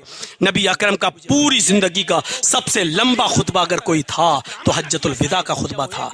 1,44,000 सहाबा की मौजूदगी में। आज तो माइक खराब हो जाए तो मौलाना जर्जी सेंट के चले जाएंगे, हटो तुम्हारी मस्जिद में माइक नहीं था, सही कैसे बोले। 1,44,000 के मजमे में बगैर माइक के अल्लाह के रसूल ने तकरीर की थी। उन ऐसे खतीबों को और ऐसे उलमा को इबरत हासिल करना चाहिए। इबरत मेरे प्यारे साथियों, 1,44,000 का मजमा, लेकिन वो खुतबा भी अगर मौलाना जर्जीस अपने अंदाज में उस खुतबे को पेश करके अगर बयान कर दे तो 15 से 20 मिनट में अपनी बात पूरी कर देगा वो। यानी वो खुतबा भी 15 से 20 मिनट से ज्यादा का नहीं था। ये जिंदगी का सबसे लंबा खुतबा था। खुतबों से, तकरीरों से इस्लाम नहीं फैला है। ये तो एक ईमान की ताजगी के लिए कर दी जाती हैं, वरना मेरे भाइयों ईमान से अपना रिश्ता मजबूत कीजिए। आओ देखो, फिरौन ने कहा मैं मूसा से तंग आ गया हूं, अब आमना सामना हो जाए, आर पार की लड़ाई हो जाए। ठीक है, एक मैदान में जमा हो जाओ, आओ दिखाता हूं तुम्हें मंजर। सोचिए इस मंजर के बारे में, क्या था ये मंजर। मूसा अलैहिस्सलाम भी अपने चंद मुसलमानों को, चंद साथियों को लेकर आ गए। उनके पास थे ही कितने मोमिन लोग। फिरौन भी अपना लाओ लश्कर और जादूगरों को लेके आ गया। आमना सामना होने लगा। अभी ईमान से पहले की बात बताता हूं और ईमान के बाद का ईमान, इस्लाम के बाद का ईमान बताता हूं। इन 2 चीजों को समझ लो, पूरी तकरीर समझ गए आप। फिरौन ने कहा जादूगरों, ऐसी चीज आज दिखाओ कि मूसा और मूसा की फौज भाग जाए, डर जाए, हम गालिब आ जाएं। जादूगरों ने कहा बहुत आसान, आज मूसा भी डरेगा, मूसा की कौम भी भागेगी। कहा ठीक है, आज शिकस्त नहीं होनी चाहिए, फिरौन ने कहा। लेकिन जादूगरों ने क्या कहा फिरौन से, सरदार हमारे रब, आप गालिब रहेंगे, आप जीतेंगे, ये मेरा वादा है, लेकिन हमारा भी कुछ मुतालबा है। क्या? अच्छा ये बताइए कि अगर हम अपना तिलसम दिखाएं, अपना जादू दिखाएं, मूसा और मूसा की कौम भाग जाए तो हमारा इनाम क्या होगा। देखिए, जब ईमान किसी के अंदर नहीं होता तो ईमान की तरफ लालच। हमारा इनाम क्या होगा, आप हमें क्या देंगे। कुरान कहता है कि जादूगरों ने फिरौन से कहा इन्ना लना लाअजरन इन कुन्ना नहनुल गालिबीन, अगर हम गालिब आ गए मूसा पर और मूसा की कौम पर तो हमें आप अजर क्या देंगे, हमें आप बदला क्या देंगे, हमें इनाम क्या देंगे। ये है इनाम के लालच में कोई काम करना, ये है गैर ईमानी फितरत। तो फिरौन भी जानता था कि इनको लालच नहीं देंगे तो क्या होगा, ये भाग जाएंगे, नहीं दिखाएंगे।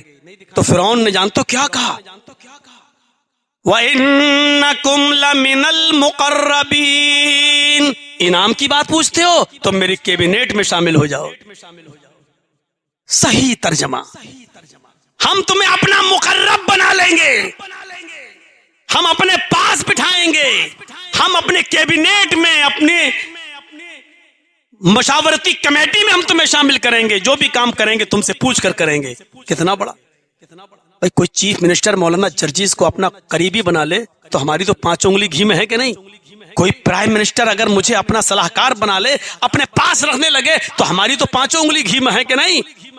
अब इनाम का लालच, अपना करीबी बना लेगा फिरौन, उठना बैठना लेटना सोना जग, फिर तो हमारे पास कमी किस चीज की। व इन्नकुम लमिनल मुकर्रबीन, तुम हमारे मुकर्रब हो जाओगे, हमारे कैबिनेट में शामिल कर लिए जाओगे, हमारे मिनिस्टर, हमारे वजीर बन जाओगे, जो भी काम करेंगे हम तुमसे पूछ के करेंगे, जो चाहते हो तुम्हें मिलेगा। ठीक, मुआहिदा हो गया, मुआहिदा हो गया। फिरौन ने कहा चलो जल्दी भगाओ इनको। अब देखिए क्या होता है, हाय हाय, वो चीज देखिए। जादूगरों ने अपनी रस्सियां फेंकी। 50 बार सुन चुके होंगे ये वाकया मस्जिद के खतीबों से, लेकिन सुनिए, हम जो चीज बताना चाहते हैं उस पर हम आपको लाना चाह रहे हैं। फिरौन के जादूगरों ने जब रस्सियां फेंकी तो वो सांप बनकर रेंगने लगे, हालांकि वो सांप नहीं थे। फिरौन मूसा को और मूसा के साथियों को वो दिख रहे थे। आप जब तक चाय देंगे वो गुफ्तगू होगी। होना ये चाहिए तकरीर के बाद बाहर चाय का इंतजाम है, पी के जाएं। यहां आप देंगे तो ईमान पे तकरीर, और फिर देखिए आप, ये होना था। वो बोल रही है, वो आवाज यहां तक आ रही है और थोड़ा सा डिस्टर्ब हो जाता है तो मामला गड़बड़ हो जाता है। तो सुनिए मेरे भाइयों, क्या कहा था? ठीक है, तिलस्म जादू, उनको रस्सियां दिखाने लगे। हालांकि वो थी नहीं सांप, लेकिन सांप दिखने लगे। मूसा भी डरने लगे। कुरान कहता मूसा भी डरने लगे, इधर उधर हटने लगे। अल्लाह ने कहा ला तखफ या मूसा, मूसा डरने की जरूरत नहीं है, मत डरो। जिनको तुम सांप समझ रहे हो, ओरिजिनलिटी में, हकीकत में ये सांप नहीं है, ये आंखों पर इसने वो डाल दिया है, आंखों को बंद कर दिया। हमें सांप लग रहा है लेकिन है नहीं। कभी कभी जादूगरों को आपने देखा होगा, मिट्टी उठाएगा, लाठी को रुपया बन गया। आपने देखा होगा जादूगर आते होंगे हमारे आपके यहाँ, मिट्टी उठाएंगे, देखो ऐसे मारेगा लाठी, ऊपर घुमाएगा, रुपया बन गया। अरे उल्लू, वो बेवकूफ बना रहा है। जब मिट्टी का तू रुपया बना लेता है तो फिर आधे घंटे के बाद फिर कटोरा लेके उन्हीं लोगों के सामने 2-2 रुपए की भीख क्यों मांग रहा है? इसका मतलब यह कि उसने हमारी आंखों पर गिरफ्त कर ली। हमें दिखाई दे रहा है लेकिन वो कहीं छुपा हुआ होता है, हमें दिखता नहीं है। ऐसा होता है, ऐसे किया तो वो ऊपर आ गया, हमको नजर नहीं आता, लेकिन वो है। मूसा डरो नहीं, जो तुमको सांप लग रहा है वो सांप है नहीं। तुम्हारे हाथ में जो लाठी है, मारो जमीन पर, जो लाठी जो आसा है उसको जमीन पर मारो। जैसे मूसा अलैहिस्सलाम ने अपना आसा जमीन पे मारा, वो अजदहा बन गया और मुंह खोला, अंदर की तरफ सांस ली, अंदर की तरफ वो सारे सांप उसके मुंह में घुस गए और वो निगल गया सबको। जादूगरों को यहीं से हैबत हो गई। वो समझ गए हमने जो दिखाया है वो तिलस्म है, हमने जो दिखाया है वो नकली चीज है, हमने जो दिखाया है वो एक फजूल चीज है, और मूसा ने जो अभी करतब दिखाया है वो जादू नहीं है, वो अल्लाह की तरफ से दी हुई निशानी है। समझ गए कि अगर अब हमने कुछ भी दिखाया तो अब कुछ हम कामयाब होने वाले नहीं है। जब फिरौन के जादूगरों ने समझ लिया कि हमारी नकली चीज जाहिर हो गई और मूसा ने जो दिखाया वही ओरिजिनलिटी है, वो हकीकत है, तो उसी वक्त वो सब की सब चीख पड़े। सुनिए उनकी आवाज। जादूगर क्या चीखते हैं? आमन्ना बिरब्बिल आलमीन रब्बि मूसा व हारून। मूसा तुमने जो चीज दिखाई वो अल्लाह की तरफ से वाज़े निशानी है। इस निशानी को देखने के बाद हम रब्बुल आलमीन पर ईमान लाए। अब सवाल पैदा था कि रब्बुल आलमीन तो ये भी अपने आप को कहता था। फिरौन अना रब्बुकुमुल आला, मैं तुम्हारा सबसे बड़ा रब हूं। तो फिरौन कहने लगा क्या हमारे ऊपर ईमान लाए, हमारे ऊपर? तो फौरन जादूगरों ने क्या कहा? नहीं, रब्बे मूसा व हारून, हम उस रब पर ईमान लाए जो मूसा का भी रब है, जो हारून का, क्योंकि मूसा और हारून ये दोनों तुझे अपना रब नहीं मानते। हम उस रब पर ईमान लाए जो दोनों जहान का पालनहार है, जो मूसा का रब है और हारून का रब है। मामला बदल गया।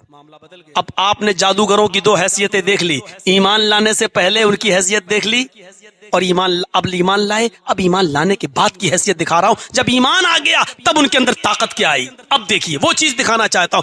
फिरौन ने कहा तुम बदल गए, तुम चेंज हो गए, हमारे हुक्म के बगैर, हमारी इजाजत के बगैर,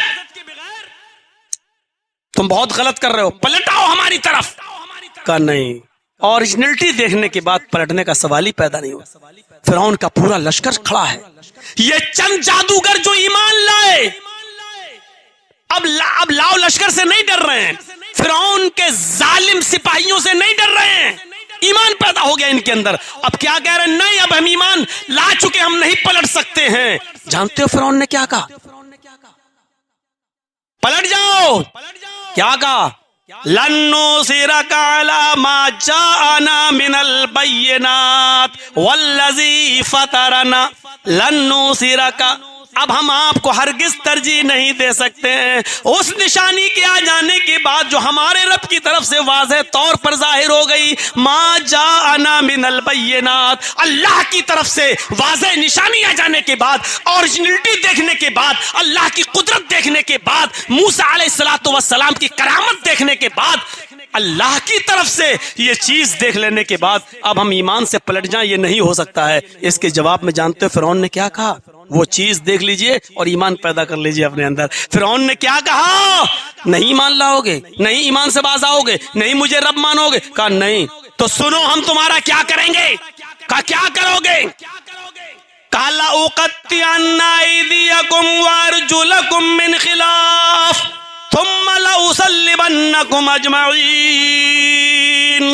कुरान की आयत पर गौर कीजिए। फिरौन ने कहा अगर तुमने मूसा और हारून के रब को नहीं छोड़ा, लउक़त्तिअन्ना अयदियकुम वअरजुलकुम, तो हम तुम्हारे हाथ कटवा देंगे और पैर कटवा देंगे। मुखालिफ सिमतों से, मिन खिलाफ, मुखालिफ सिमतों से। दाहिना पैर काटेंगे तो बायां हाथ, दायां हाथ काटेंगे तो बायां पैर, यानी एक हाथ काटेंगे एक पैर, दायां हाथ काटा तो बायां पैर और बायां हाथ काटा तो दायां पैर। हम मुखालिफ सिमतों से तुम्हारे हाथ कटवा देंगे और पैर काट देंगे। लउक़त्तिअन्ना अयदियकुम वअरजुलकुम, अल्फाज की ज्यादती माना की ज्यादती पर दलालत करती है। अरबी जबान में कता यक्ताओं के माना काटना और कत्ता युकत्तियों के माना होते हैं टुकड़े टुकड़े करना। लउक़त्तिअन्ना अयदियकुम, फिरौन ने ये नहीं कहा था कि हम तुम्हारा हाथ काट देंगे या पैर, बल्कि ये कहा था कि हम तुम्हारे पैरों के टुकड़े टुकड़े करवा देंगे, तुम्हारे हाथ को भी टुकड़े टुकड़े करवा देंगे। हम उसको अपनी जबान में कह सकते हैं मुखालिफ सिमतों से हाथ और पैर कटवा कर हम उसके कीमा कीमा कर देंगे, उस हाथ और पैर को हम बोटी बोटी कर देंगे। इतना ही नहीं, जब तुम तड़पने लगोगे इस सरजमी, इस जमीन के ऊपर तड़पोगे, थुम्मा लउसल्लिबन्नकुम अजमईन, फिर तुम्हारे कटे हुए हाथ और पैर के साथ तुम्हारी गर्दन में फांसी का फंदा डालकर तुम्हें हम सूली पे लटका देंगे, फांसी दे देंगे, सूली पे लटका देंगे। ये वही लोग हैं जो अभी ईमान नहीं लाए थे, जो अभी फिरौन से कह रहे थे कि इन्ना लना लाजरन इन कुन्ना नहनुल गालिबीन, अगर हम गालिब आ गए तो आप क्या इनाम देंगे। जो अभी तक लालच में फिरौन के लिए काम कर रहे थे, जब ईमान इनके अंदर पैदा हो गया तो इनका जवाब क्या था? आए फिरौन, हाथ काटना चाहे काट ले, पैर काटना चाहे काट ले, टुकड़े टुकड़े करना हो तो कर ले, मुझे सूली पे लटकाना हो तो लटका दे। फक़ज़ी मा अंता क़ाज़िन इन्नमा तक़ज़ी हाज़िल हयात दुनिया। आए फिरौन, तुझे जो करना है इस दुनिया में कर ले, तुझे जितना मारना है इस दुनिया में मार ले, इसलिए कि तू सिर्फ इसी दुनिया का फैसला कर सकता है, आखिरत का फैसला नहीं। पूरा वाकया फिरौन और उनके जादूगरों का जब ईमान लाए तो आपके सामने हमने पेश कर दिया। इससे आपको अंदाजा हो गया होगा ईमान से पहले की जिंदगी क्या होती है। और जब किसी के अंदर ईमान आ जाए, ईमान का जोश उसके अंदर आ जाए, तो फिर वो मौत से नहीं घबराता है, सूली पर लटकने से नहीं घबराता है, हाथ और पैर कटवाने से भी नहीं घबराता है, इसलिए कि उसको लश्कर नहीं अल्लाह रब्बुल आलमीन पर तवक्कुल होता है। उसको मालूम है ये दुनिया में बस ये सजा दे सकता है लेकिन आखिरत का मालिक नहीं। इसीलिए अब उन मोमिनीन ने जो जादूगर ईमान लाए, उन्होंने क्या कहा? इन्नमा तक़ज़ी हाज़िल हयात दुनिया, ये सिर्फ तो दुनिया ही में कर सकता है, आखिरत में नहीं। यानी तेरा पावर सिर्फ इस दुनिया तक है, आखिरत में नहीं। ये है ईमान की ताकत। कितने % ईमान है हमारे अंदर, सोच लो। और फिर पुराने वाकयात को भी ज़हन में रखो। वो सुमैया के अंदर क्या चीज थी? अबू जहल खड़ा है, अबू लहब खड़ा है, दुश्मन खड़े हैं, नंगा बरहना कर तबकात पड़ी अपने साथ की, कपड़े उतार दिए गए और अंदाम निहानी में नेजा।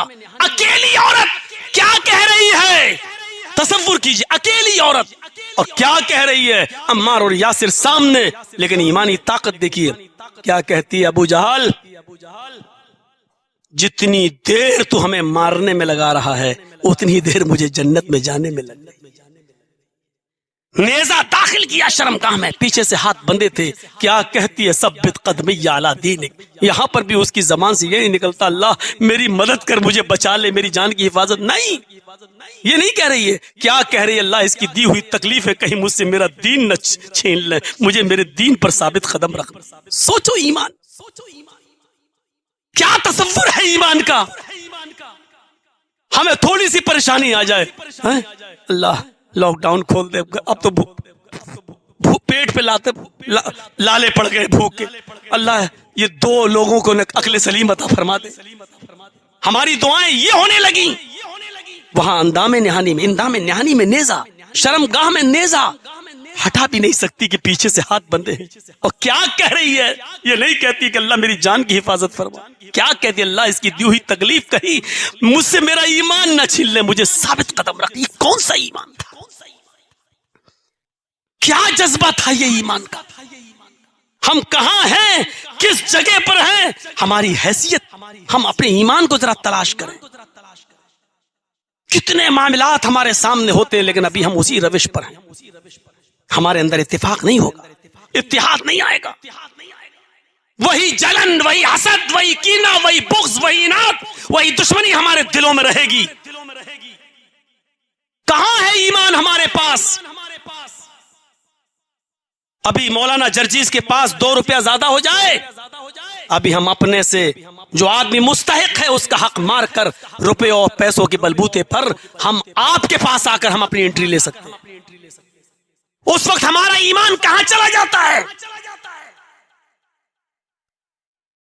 वो कौन सी चीज थी कि सहाबा किराम भूखा रहना गवारा कर लेते थे लेकिन लुकमा हराम का अपने हलक के नीचे नहीं डालते थे। क्या अबू बकर सिद्दीक का वो वाक़या नहीं सुना जो खजूर खा लिया। कहां चला गया वो तसव्वुर हमारे अंदर से। हम अपना जायजा लें, जायजा उंगली डाल डाल कर करके वो निकाल दिया।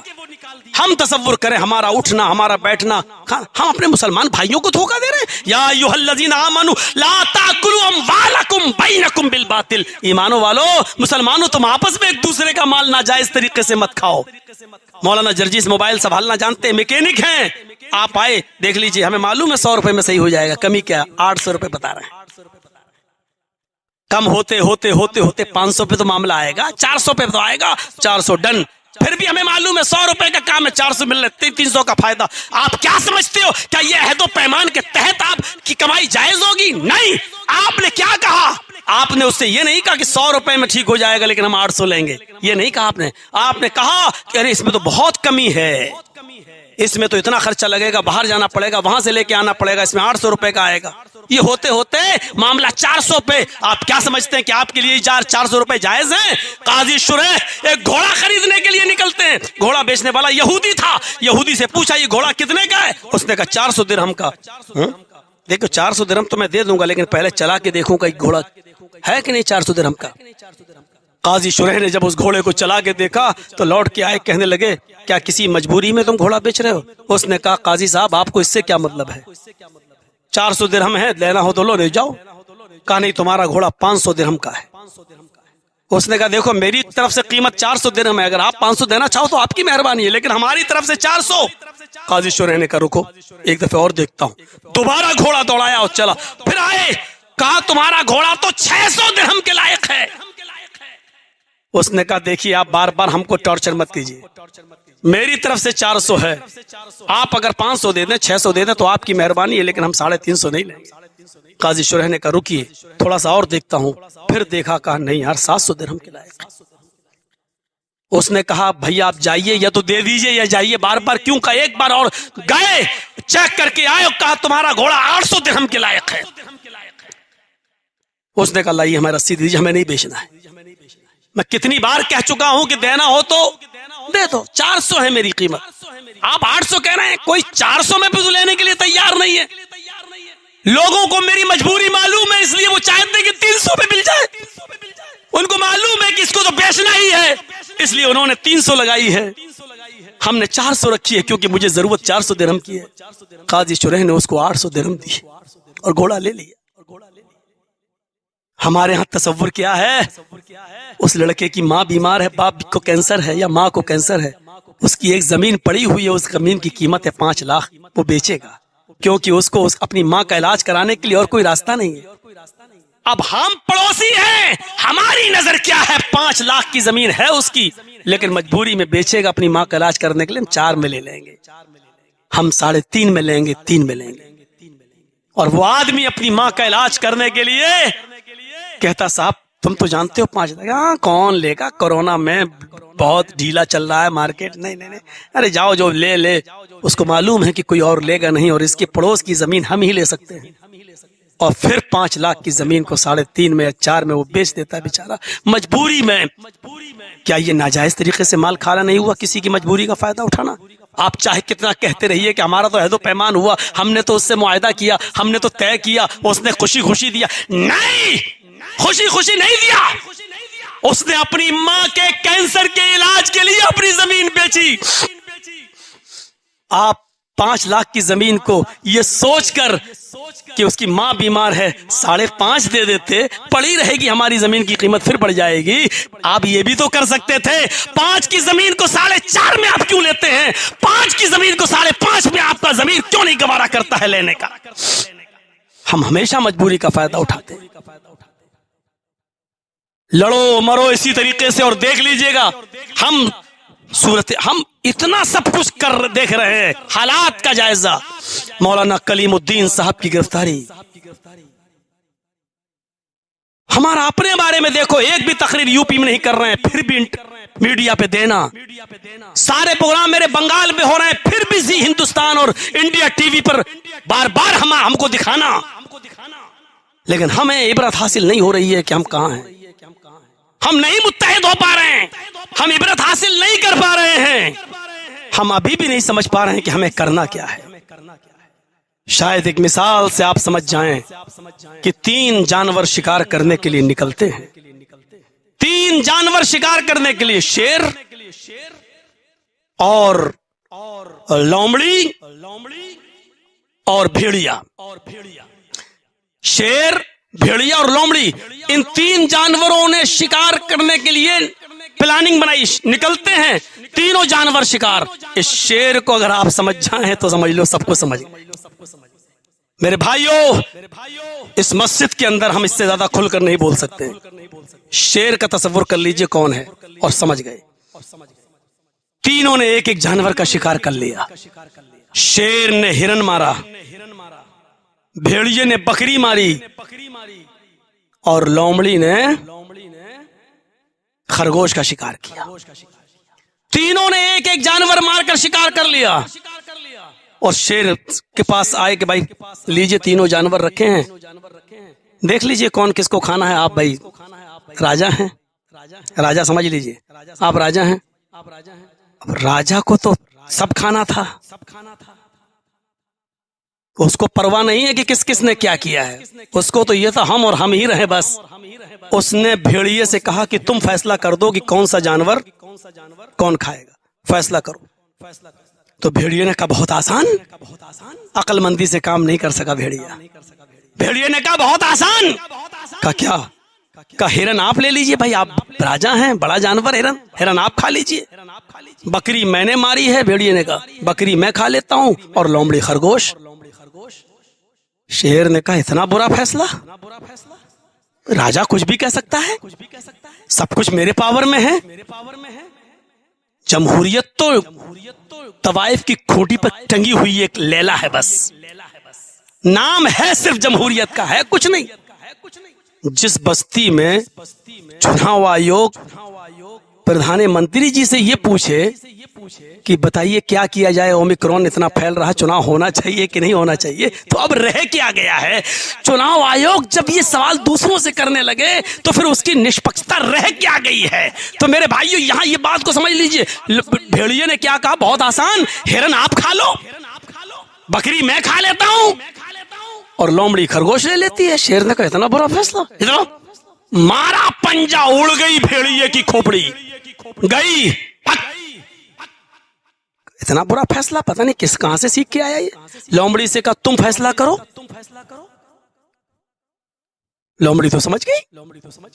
लोमड़ी ने कहा बहुत आसान। कहा क्या? कहा साहब हिरन आप सुबह नाश्ते में खा लीजिए, बकरी शाम को खा लीजिए, और मुंह का टेस्ट बदलने के लिए खरगोश को दोपहर में आप नोश कर लीजिए। शेर कहता वाह वाह वाह वाह। समझ रहे ना, उसके मतलब की बात हो गई। जो उसके मतलब की बात कर ले वो चाहे अनपढ़ हो, पद्मश्री उसको मिल जाएगा, अवार्ड उसको मिल जाएगा। जो उसके मतलब की बात अगर हो जाए शेर के, तो शेर को समझ गए तो पूरी तकरीर समझ गए। शेर ने कहा वाह वाह, इतना अच्छा फैसला लोमड़ी, तूने तो वाकई मसला ही हल कर दिया। इतना अच्छा, ये बता इतना अच्छा फैसला करना तुझे सिखाया किसने? उसने बरजस्ता कहा इस भेड़िए ने। यानी भेड़िए का अंजाम देखकर मैंने इबरत हासिल कर ली, इसलिए मैंने ये अच्छा फैसला किया। शेर कहता वाह वाह वाह वाह, जाओ ठीक है, फैसला बहुत अच्छा।